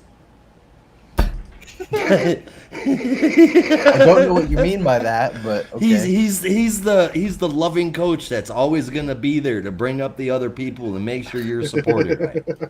I Always suppose super so. dependable, and he can pick out a donut. All right. Oh my god, that was great. Okay. Yeah, I just wanted to point out that as much as when you were saying about Coors Light and everybody was saying that Coors Light is now the beer to drink if you hate Bud Light, Coors Light also does LGBT inspired cans every year. Used to. They actually just did away with DEI in their their corporation, so they're about cozying up. But we still get them up here, I'm pretty sure. Those cans.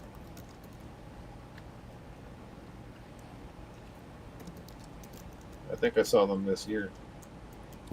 Somebody will always be hawking something, much like a bird of prey. Written by Kelly Thompson, art from Sam Basri, colors from Adriana Lucas, lettering by Clayton Cowles, and a cover by Leonardo Romero with Jordi Belair. And I'm sorry, Clayton Coles. I've been explained to me that your last name is pronounced Coles, but I can't bring myself to call you that. You're just Batman's perfect letterer, so you have to be Cowles. Sorry. So this starts off with Cass going by Ms. Shen, meeting with some people at the Ninth Day Corporation, which is basically Goop Incorporated. Translation, rich white lady bullshit that doesn't work or is pointless, like whale fat, suppositories, coffee enemas, and vagina-scented candles. Goop. Anyway, the meeting doesn't go well. Some dummies show up, guns go off. Cass handles it real quick, but then she's been recommended to these people by Catwoman, and she's being very calm, cool, and coming across as a boss bitch with nothing but class and time. So she tells them... Dude told you all you needed to know. She didn't even have to do anything. Not a damn thing. And she tells them that her fee has just doubled and will reschedule for later that day. The reason for the undercover work is that they believe the Ninth Day is holding captive 3 Themyscirans and 2 Bana Migdal. And as one might imagine, that doesn't sit quite well with Queen Nubia. So as Barda spars with some of the other birds, the next meeting happens for Cass, or Ms. Shen. She is shown in, then shown a secret elevator, and then the secret lab. It looks as though the Ninth Day Corporation, is sucking the Amazonian essence from the 5 that they have captured, and that is what is being added to their beauty products. The issue was a little light. I'm gonna say it's a setup issue, completely moving and swinging things in a totally different direction.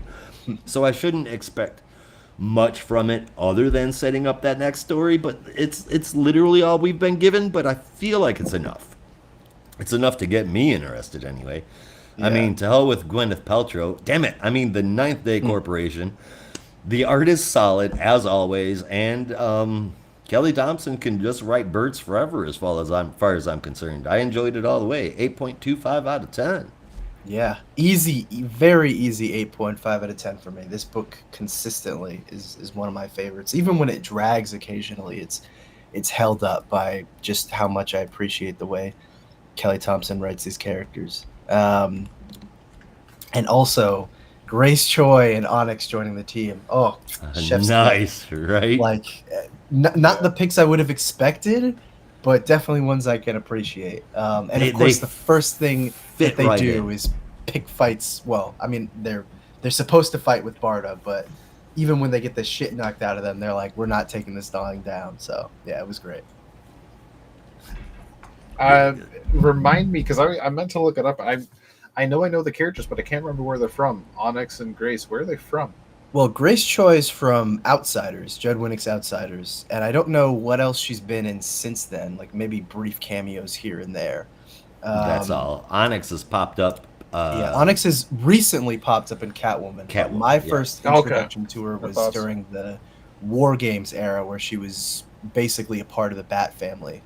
And then I think she was technically introduced in like Green Arrow backups in Detective Comics, but you have to fact check me on that because she was a part of the League of Assassins and then left to go be at an ashram like Connor Hawke, and then was recruited by Batman to come back to Gotham City to be Orpheus's bodyguard while Orpheus was infiltrating the Gotham gangs. Yep. Anyway, great character. Yeah. Damn, dude. Someone I actually kind of enjoyed seeing in Teenie Howard's Catwoman. Yeah. Onyx was a great character, and holy shit, man, you just like that was like reading the summary on an IMDb page. You nailed every fucking point. That was great. Birds of Prey, man, somehow. Yeah. Continues to kick ass. Yeah. Fucking digging it, man. What the hell am I giving this? 8.5 out of 10. I couldn't remember my score for a second. I don't think I have much else to add. It was an interesting setup. That part with Barda alone was just fantastic. Yeah. I like where it's going. I like that great. Barda is sticking around because Barda Yeah. is fantastic.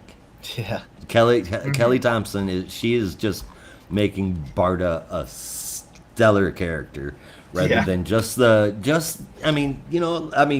compared to what we're reading her as now, I feel like she's always been underwritten. Yeah. She's always been around to I don't know. make a strong move and then that's it. But Kelly Thompson is having her be the powerhouse of the team but also have a personality. Yeah, I don't. I'm a little. I love having Barda in this book, but there is a part of me that's maybe a little conflicted in that I don't know, because you're absolutely right. Barda usually is like very much the straight character, kind of like Orion used to be. Mhm. In that if she's a part of a team or something, if she's not barking orders at someone, she's definitely fighting against them. And it's like, okay, I'm just gonna lay it out very straight. Or if you're JMD Mateus, she's Scott's annoying wife who gets mad when he has watchtower duty. I mean, but I would too. I appreciate that Kelly Thompson kind of plays her more as the comedic side of the team. The only thing that Inadvertent. the only thing I'm worried about is that it's going to become too much and she's just going to be kind of a joke. Action wise, not at all. Like she's still definitely the powerhouse and the heavy, but sometimes I worry about that and that like she'll just be kind of disregarded as like the silly one who makes jokes about mutilating people or something. Anyway, she's but I definitely do want her like to be a part of this team because she's awesome. A James Gunn Guardians of the Galaxy Drax vibe going on. Exactly. Yeah. So exactly. I agree with that. Like, don't want her to become full on comedic presence. Mhm. But as long as Barda is still written to have like badass fighting moments, Oh yeah, totally. I think it'll be a good balance. I mean, no offense to James Gunn because I love like everything he's done, but he did take Drax the Destroyer and turned him into Drax the crowd work guy. Yeah. Yeah. Pretty much. At least when you could see him. Right. It's just when every word out of your mouth is like a one-liner, it just becomes a little grating and hard to take that character seriously. Yeah. You can make jokes, you don't have to be a joke. Unless you're the Joker. And he doesn't always say that to his know. face, see what happens. Yeah, go up to the Joker and say, man. "You're a joke." That If you might think I'm make even him laugh. walking up to the Joker, you're out of your mind. I don't think anybody has ever done such a thing. Yeah. I don't think anybody has ever done such a thing. I mean, Actually, you know what my no one greatest fear survived would to tell be? the tale anyway. Because you would expect like, oh, if I said something like that to the Joker, it'd kill me on the spot. Which honestly, that would be better than the alternative, which is, do you remember that episode of Batman the Animated Series where like that random guy basically became Joker's like goon for a day just because he kept his Hell yeah. information and he like begged him not to kill him when he cursed him out on the highway or something. I'm Yeah. summarizing this episode very badly, but I would much rather just be killed instantly than have to live my life in fear for the next 5 years that the Joker might just appear at any moment and ask me to do a favor for him. Yeah, Come here, That's Bob. much worse. The anxiety would kill me. that's fair. Here, Bob, we're gonna go for a walk, Bob. I ever tell you you're my favorite henchman? That is a Like Jack Nicholson, really bro. good Nicholson. Holy shit. Damn.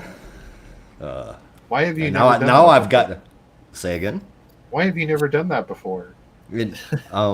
Jack Nicholson used to slip out all the time on accident, and everybody thought I was doing it on purpose. It's like fucking Joe from Family Guy. If I'm like trying to chastise someone in the house without coming across as a dick, my voice will slowly Just become turn Patrick into Warburton. yeah. Just I don't know, lighten it or something. It's completely accidental, but it happens. But You gotta do that because I've been trying to perfect a Patrick Warburton for years. You gotta do that for It's me so one time hard. and see if I can emulate it. all right, we'll work on it. I know Not there's a on the little bit glass. of deepness and a Listen, crack and a lot of like up and down, but it's hard to get Yeah. the up and down right. Like properly down. You Yeah. just To have it it's properly low down. it's literally not even like your voice going up and down. Just use your breath support. Yeah. Like you just push out more air when you want it to be louder, and that's it. But anyway, that's Birds of Prey, and we've got one more book to go. Should we check that one on out? Yeah, it's not quite a bird, but it definitely has some prey. It's Batman some number wings. 153, Legacy number 918.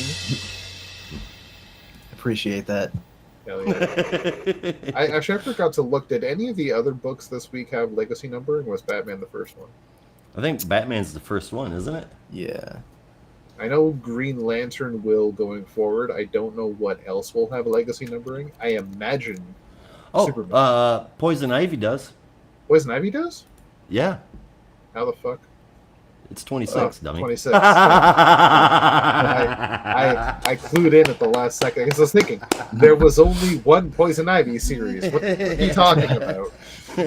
Surprisingly, Birds of Prey didn't have legacy numbering, but that's in Yeah, like that- 4 different series. That would have Yeah. been a good one to have, and Shazam too. But that one might be Yeah. a bit more complicated.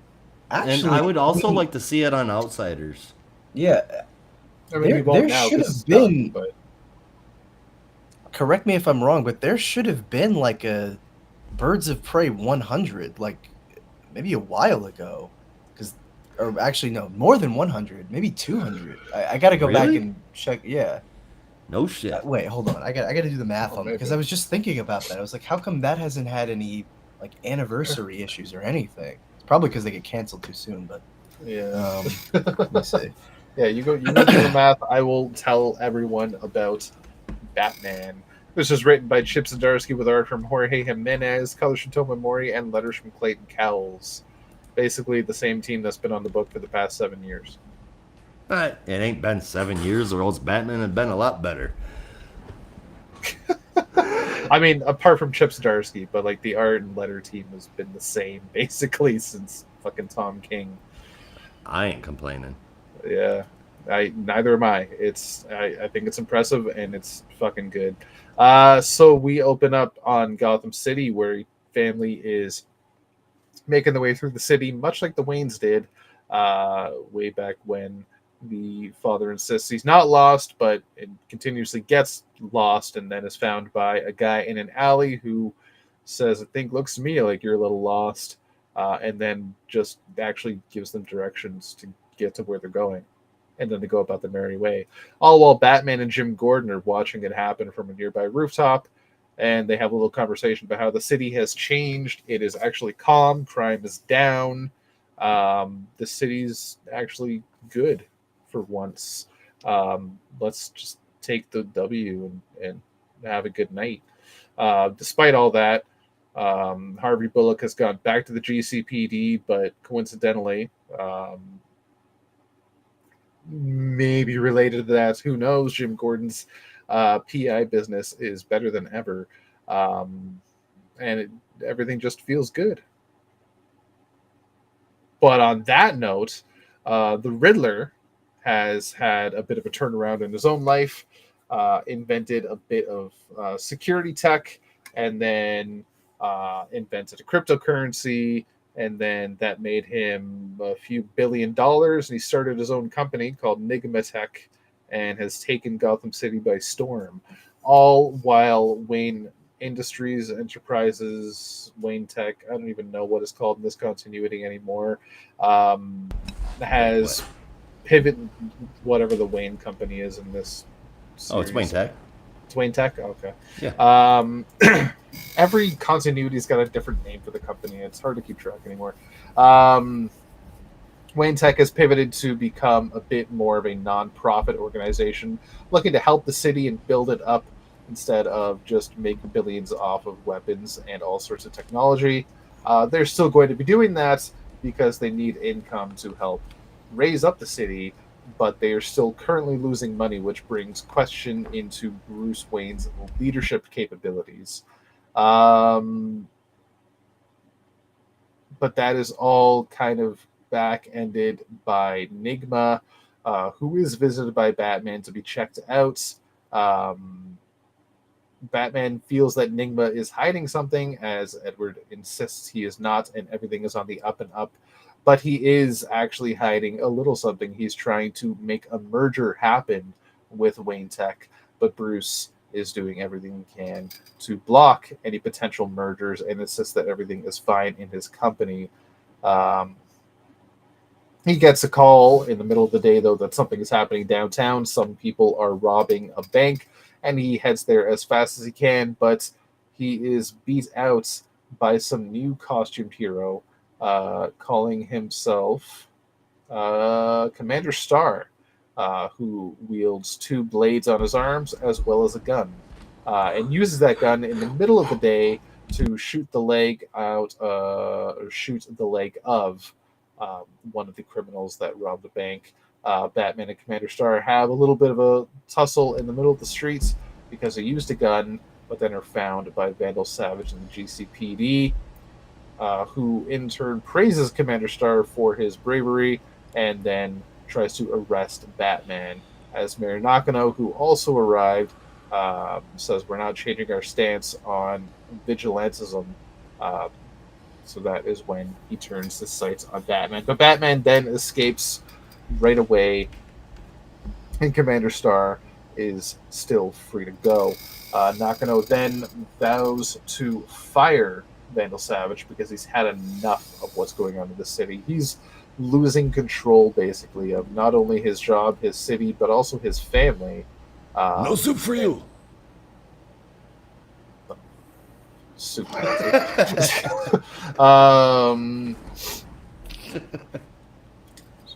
Fucking random. Yeah, so his family is also kind of like on the breaking point. His wife is ready to up and leave.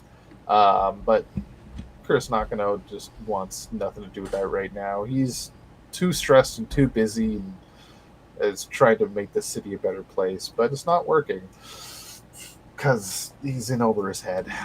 Bruce, meanwhile, makes a little trip to go see Leslie Tompkins to get himself stitched up. They have a nice little discussion, and even Leslie is saying to just enjoy the evening. The city's getting a little nicer. Even our clinic is doing better than ever.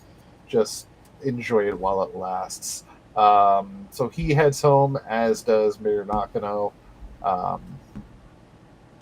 And as Nakano arrives home, he's met by somebody hidden in the shadows with a gun who shoots him twice in the chest, more so directly in the heart, as Rowan, Bruce's new Lucius, if you will, the new, I guess, CEO was her position, or is he CEO? He's the Either way, CEO he's the CEO, and but Lucius majority was- stockholder. She is the CCO, if I'm, or at CCO, least Lucius was the CCO, if I'm not Lucy, mistaken. oh yeah. So, but she took Lucius's spot as he left the company, and she's also the one in contact with Edward Nygma to try and make a merger happen. But also arrives at Bruce's home because she couldn't get in touch with him otherwise, to mention to him that there's been a claim filed against him for half of his shares as he is majority stakeholder. And then she asks, "Do you have a brother?" Whoa. To be continued. Yeah. So Thomas Wayne Jr. coming back.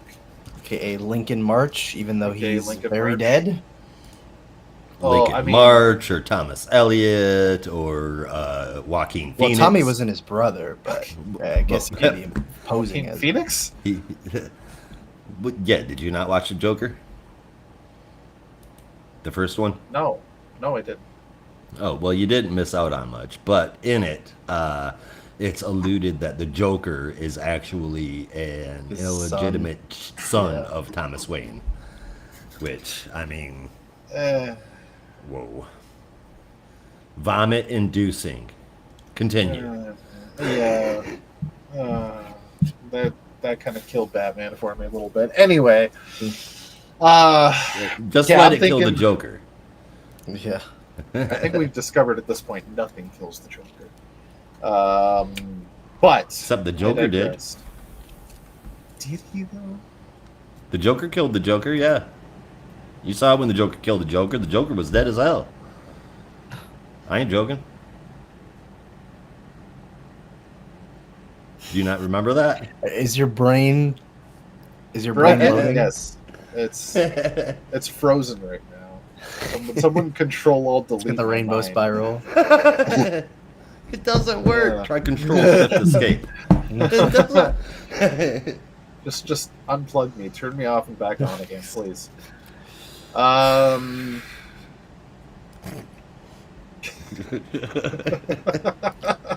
Okay. So, Joker aside, yeah, it looks like Lincoln March might be back, is what I'm thinking. And I'm thinking Lincoln March is Commander Star, because there were also teases of the Court of Owls in this. So Yes, there's definitely There very much was, yeah. yeah, and Lincoln March, as we last saw him, was the leader of the Court of Owls. So Well, I think it's sort of. Sort of, yeah. He was the lead Talon anyway, or something like that. Yeah. But he was, yeah, like he was a high-ranking member in the Court of Owls. So I think that kind of alludes to some HTIC. stuff.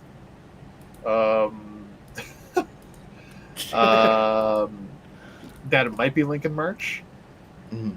I'm kind of hoping, because I really like that whole thing with the Talons, and maybe, just maybe, we'll get the Talon from Tiny and Sirius back again, because I've been waiting for that Yes. character to pop up after Calvin like, Rose. 10 years. Yeah. At least. I great think the fucking last series. time Calvin was in anything was Batman Eternal, and that was like 2015. Yeah, and that was like a background appearance, and that was it. Yeah. Yeah, it's a damn shame, because he was interesting. Mm. I liked him, but that's the past. Yeah, this is an interesting setup issue. There's a lot of changes. Nygma's gone straight, so to speak. We'll see just how good he's going to be. It definitely feels like he's not completely out of the way yet. He's definitely got some machinations going on, but they might be on the up and up machinations, not trying to take over the city machinations. We'll have to see what happens. Court of Owls are hinted at. New anti-hero is hinted at. I think it might be Lincoln March. Nakano's dead. Did not see that coming. What could possibly happen next? This has become like who shot JR, who shot Mr. Burns kind of deal. There's like 5 people who want Nakano dead. Who killed Mayor Nakano? Talia al Ghul. I'm kidding, it was the Court Didn't of Owls. see that coming. I mean, it's always the last person. Did anybody expect Maggie to shoot Mr. Burns? No. But it happened. So Oh, for I'm like, what the fuck are you talking? Oh, The Simpsons. Okay. The Simpsons, Simpsons. Yeah, I was like, Man, who that took killed way Mr. too long to Burns? click. Who killed JR? Which I'm blanking on the name of the show that was from. Is that Dallas? That was Dallas Dallas, yeah. or Dynasty or Dallas. One of those two. I don't know. Pretty sure it was, yeah, something with a D. I never watched it anyway. But yeah, no, that's the vibe this kind of has right now. Is who shot Nakano. I like it. Was it Savage? Was it Enigma? Was it the Court of Owls? Was it somebody else entirely? It was the Court of Owls. It's the Court of Owls. Yeah. And I think that we're going to find out that it's going to be like Washington March or something. Or it'll be like some... Wait, what? I can't see how they could bring Lincoln March back. I mean, they always could find a way, but I hope that I don't know how they... I mean, I guess maybe he could be a pawn of the Court of Owls, because if I remember correctly, they were pretty pissed at him for basically selling them out at the end of Batman Eternal, and it put him in like some kind of coffin, or no, I think that's how it ended. I think that's the last time we him saw in a Lincoln sarcophagus, March. right? Yeah. Unless he popped up somewhere else, then we get it. So maybe they brought him back to take Wayne Tech away from Bruce. Who knows? I don't even know why the Court of Owls is still gunning for him after this long. I mean, I thought they would have just given up by now, but anyway. Yeah. I don't know. We'll have to see. There's some mysteries coming in right away. I like it. I'm curious to see where it goes. The art is still fantastic. Evolution in Gotham City, evolution in characters. It's always nice to see. I like this, how they've changed the status quo of Batman over the past decade or so. It's really cool. I'll give this an 8.75 out of 10. Right on. Yeah, another 8.5 for me. Just more incredible art from Jorge. I mean, what else can we say? But I think in this, sometimes it kind of goes like without saying, and maybe it's because we've had Mike Hawthorne for some of the previous issues, but yeah, seeing him back in this arc is just like, it's so nice. Although I don't love the way he drew Jim Gordon, but everything else looked great. Well, I mean, they even mentioned that in the book, yeah, about like him having a new look. Fake nose. It's ridiculous. But no, other than that, excited for this, whatever this Commander Star plot thread is going to be. I always wondered what it would be like having basically a government-sponsored hero in town, and we kind of got that with the was it the Peacekeepers, but not really, because that was privately sanctioned, just approved by the city.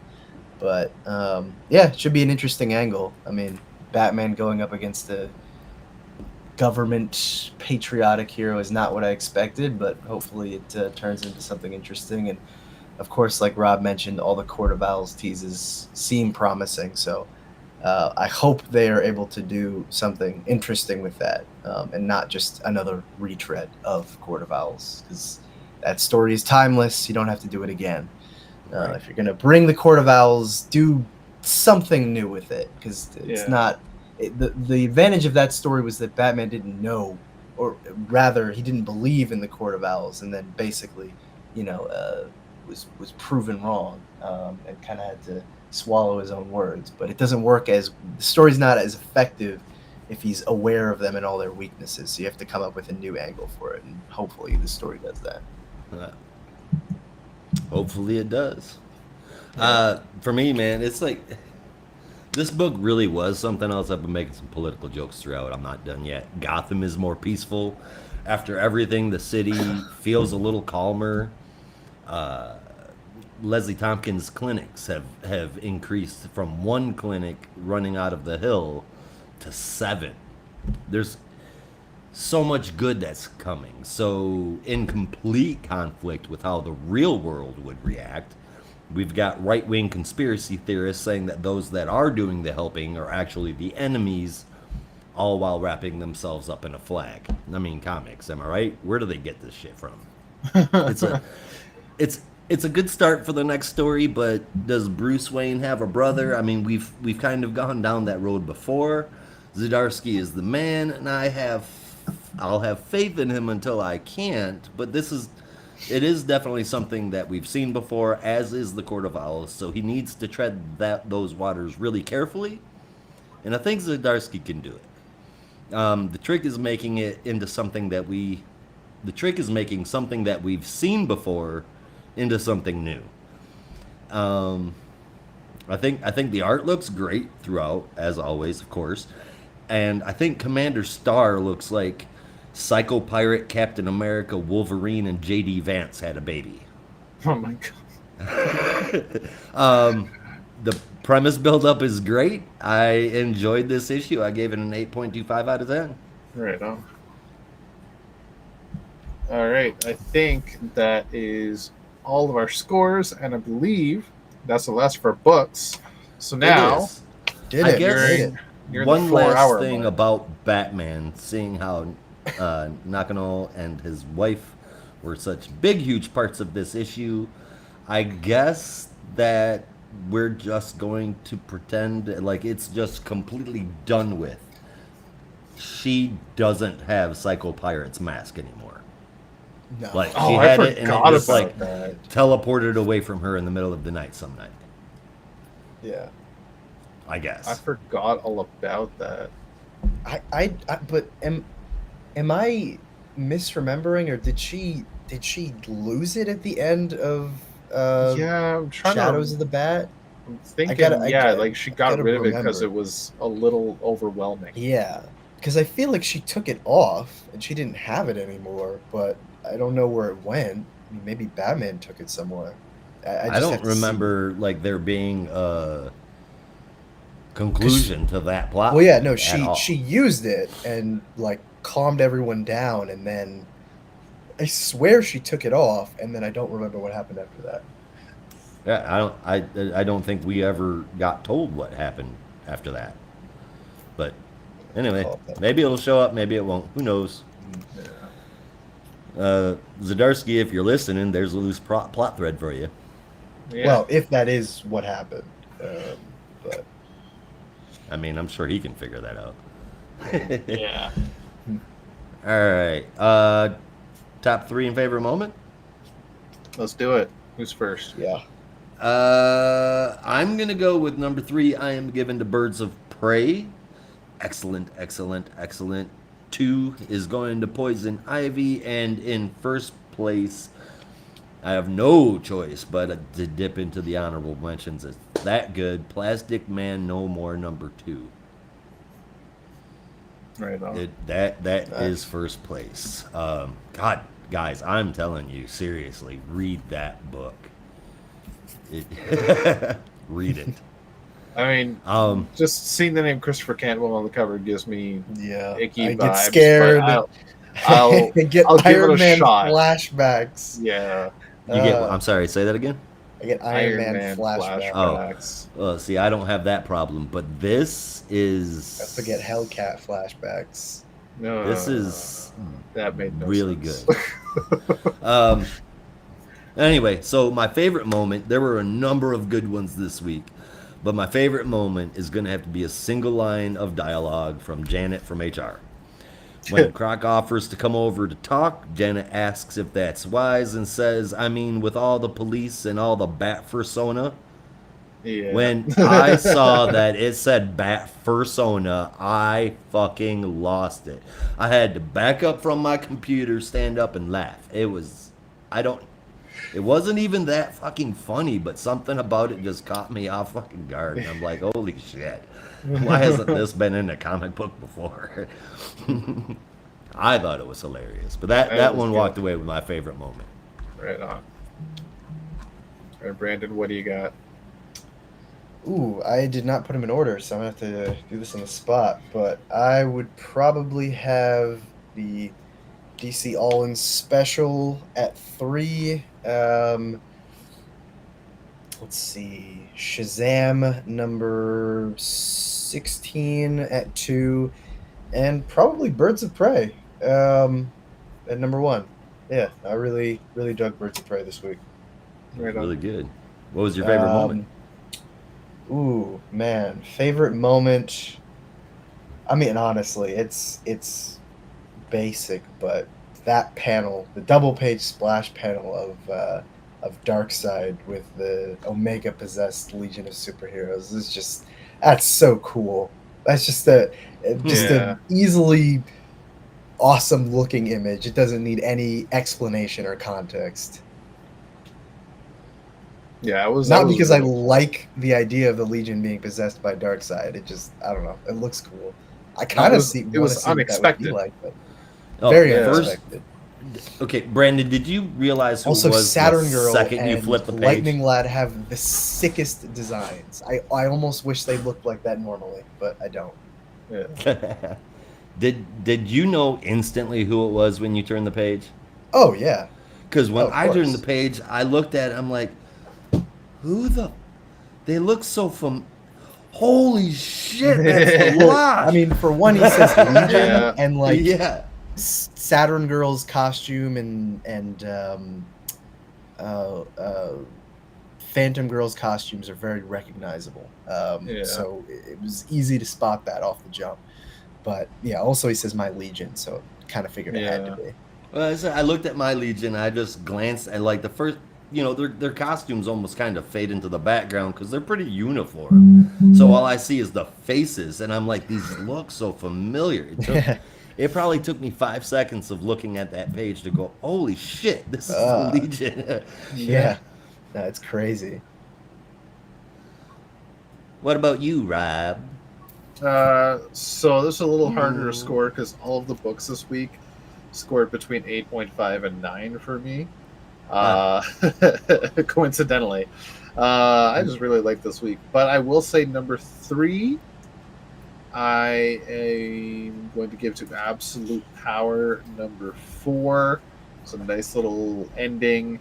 Number 2 is going to go to JSA, and number 1 is going to go to Shazam. I really enjoyed the campiness there this month. It was a lot of fun. And favorite moment is going to come out of that. I think I'm going to go with Billy and the Captain having an argument and Right on. jumping back and forth.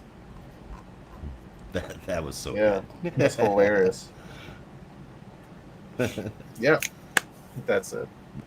That Axe body spray, man, that shit was hilarious. All right, well, that is it. We have talked forever. We are just about to hit the 4-hour mark. So before we do, let me get us the hell out of here. Thank you, everybody, for watching.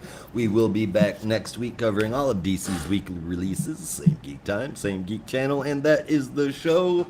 We're getting out of here, so you have to as well. Be careful out there, and remember, in the Geek Matrix, everybody has a home. In the Geek Matrix, you are not alone.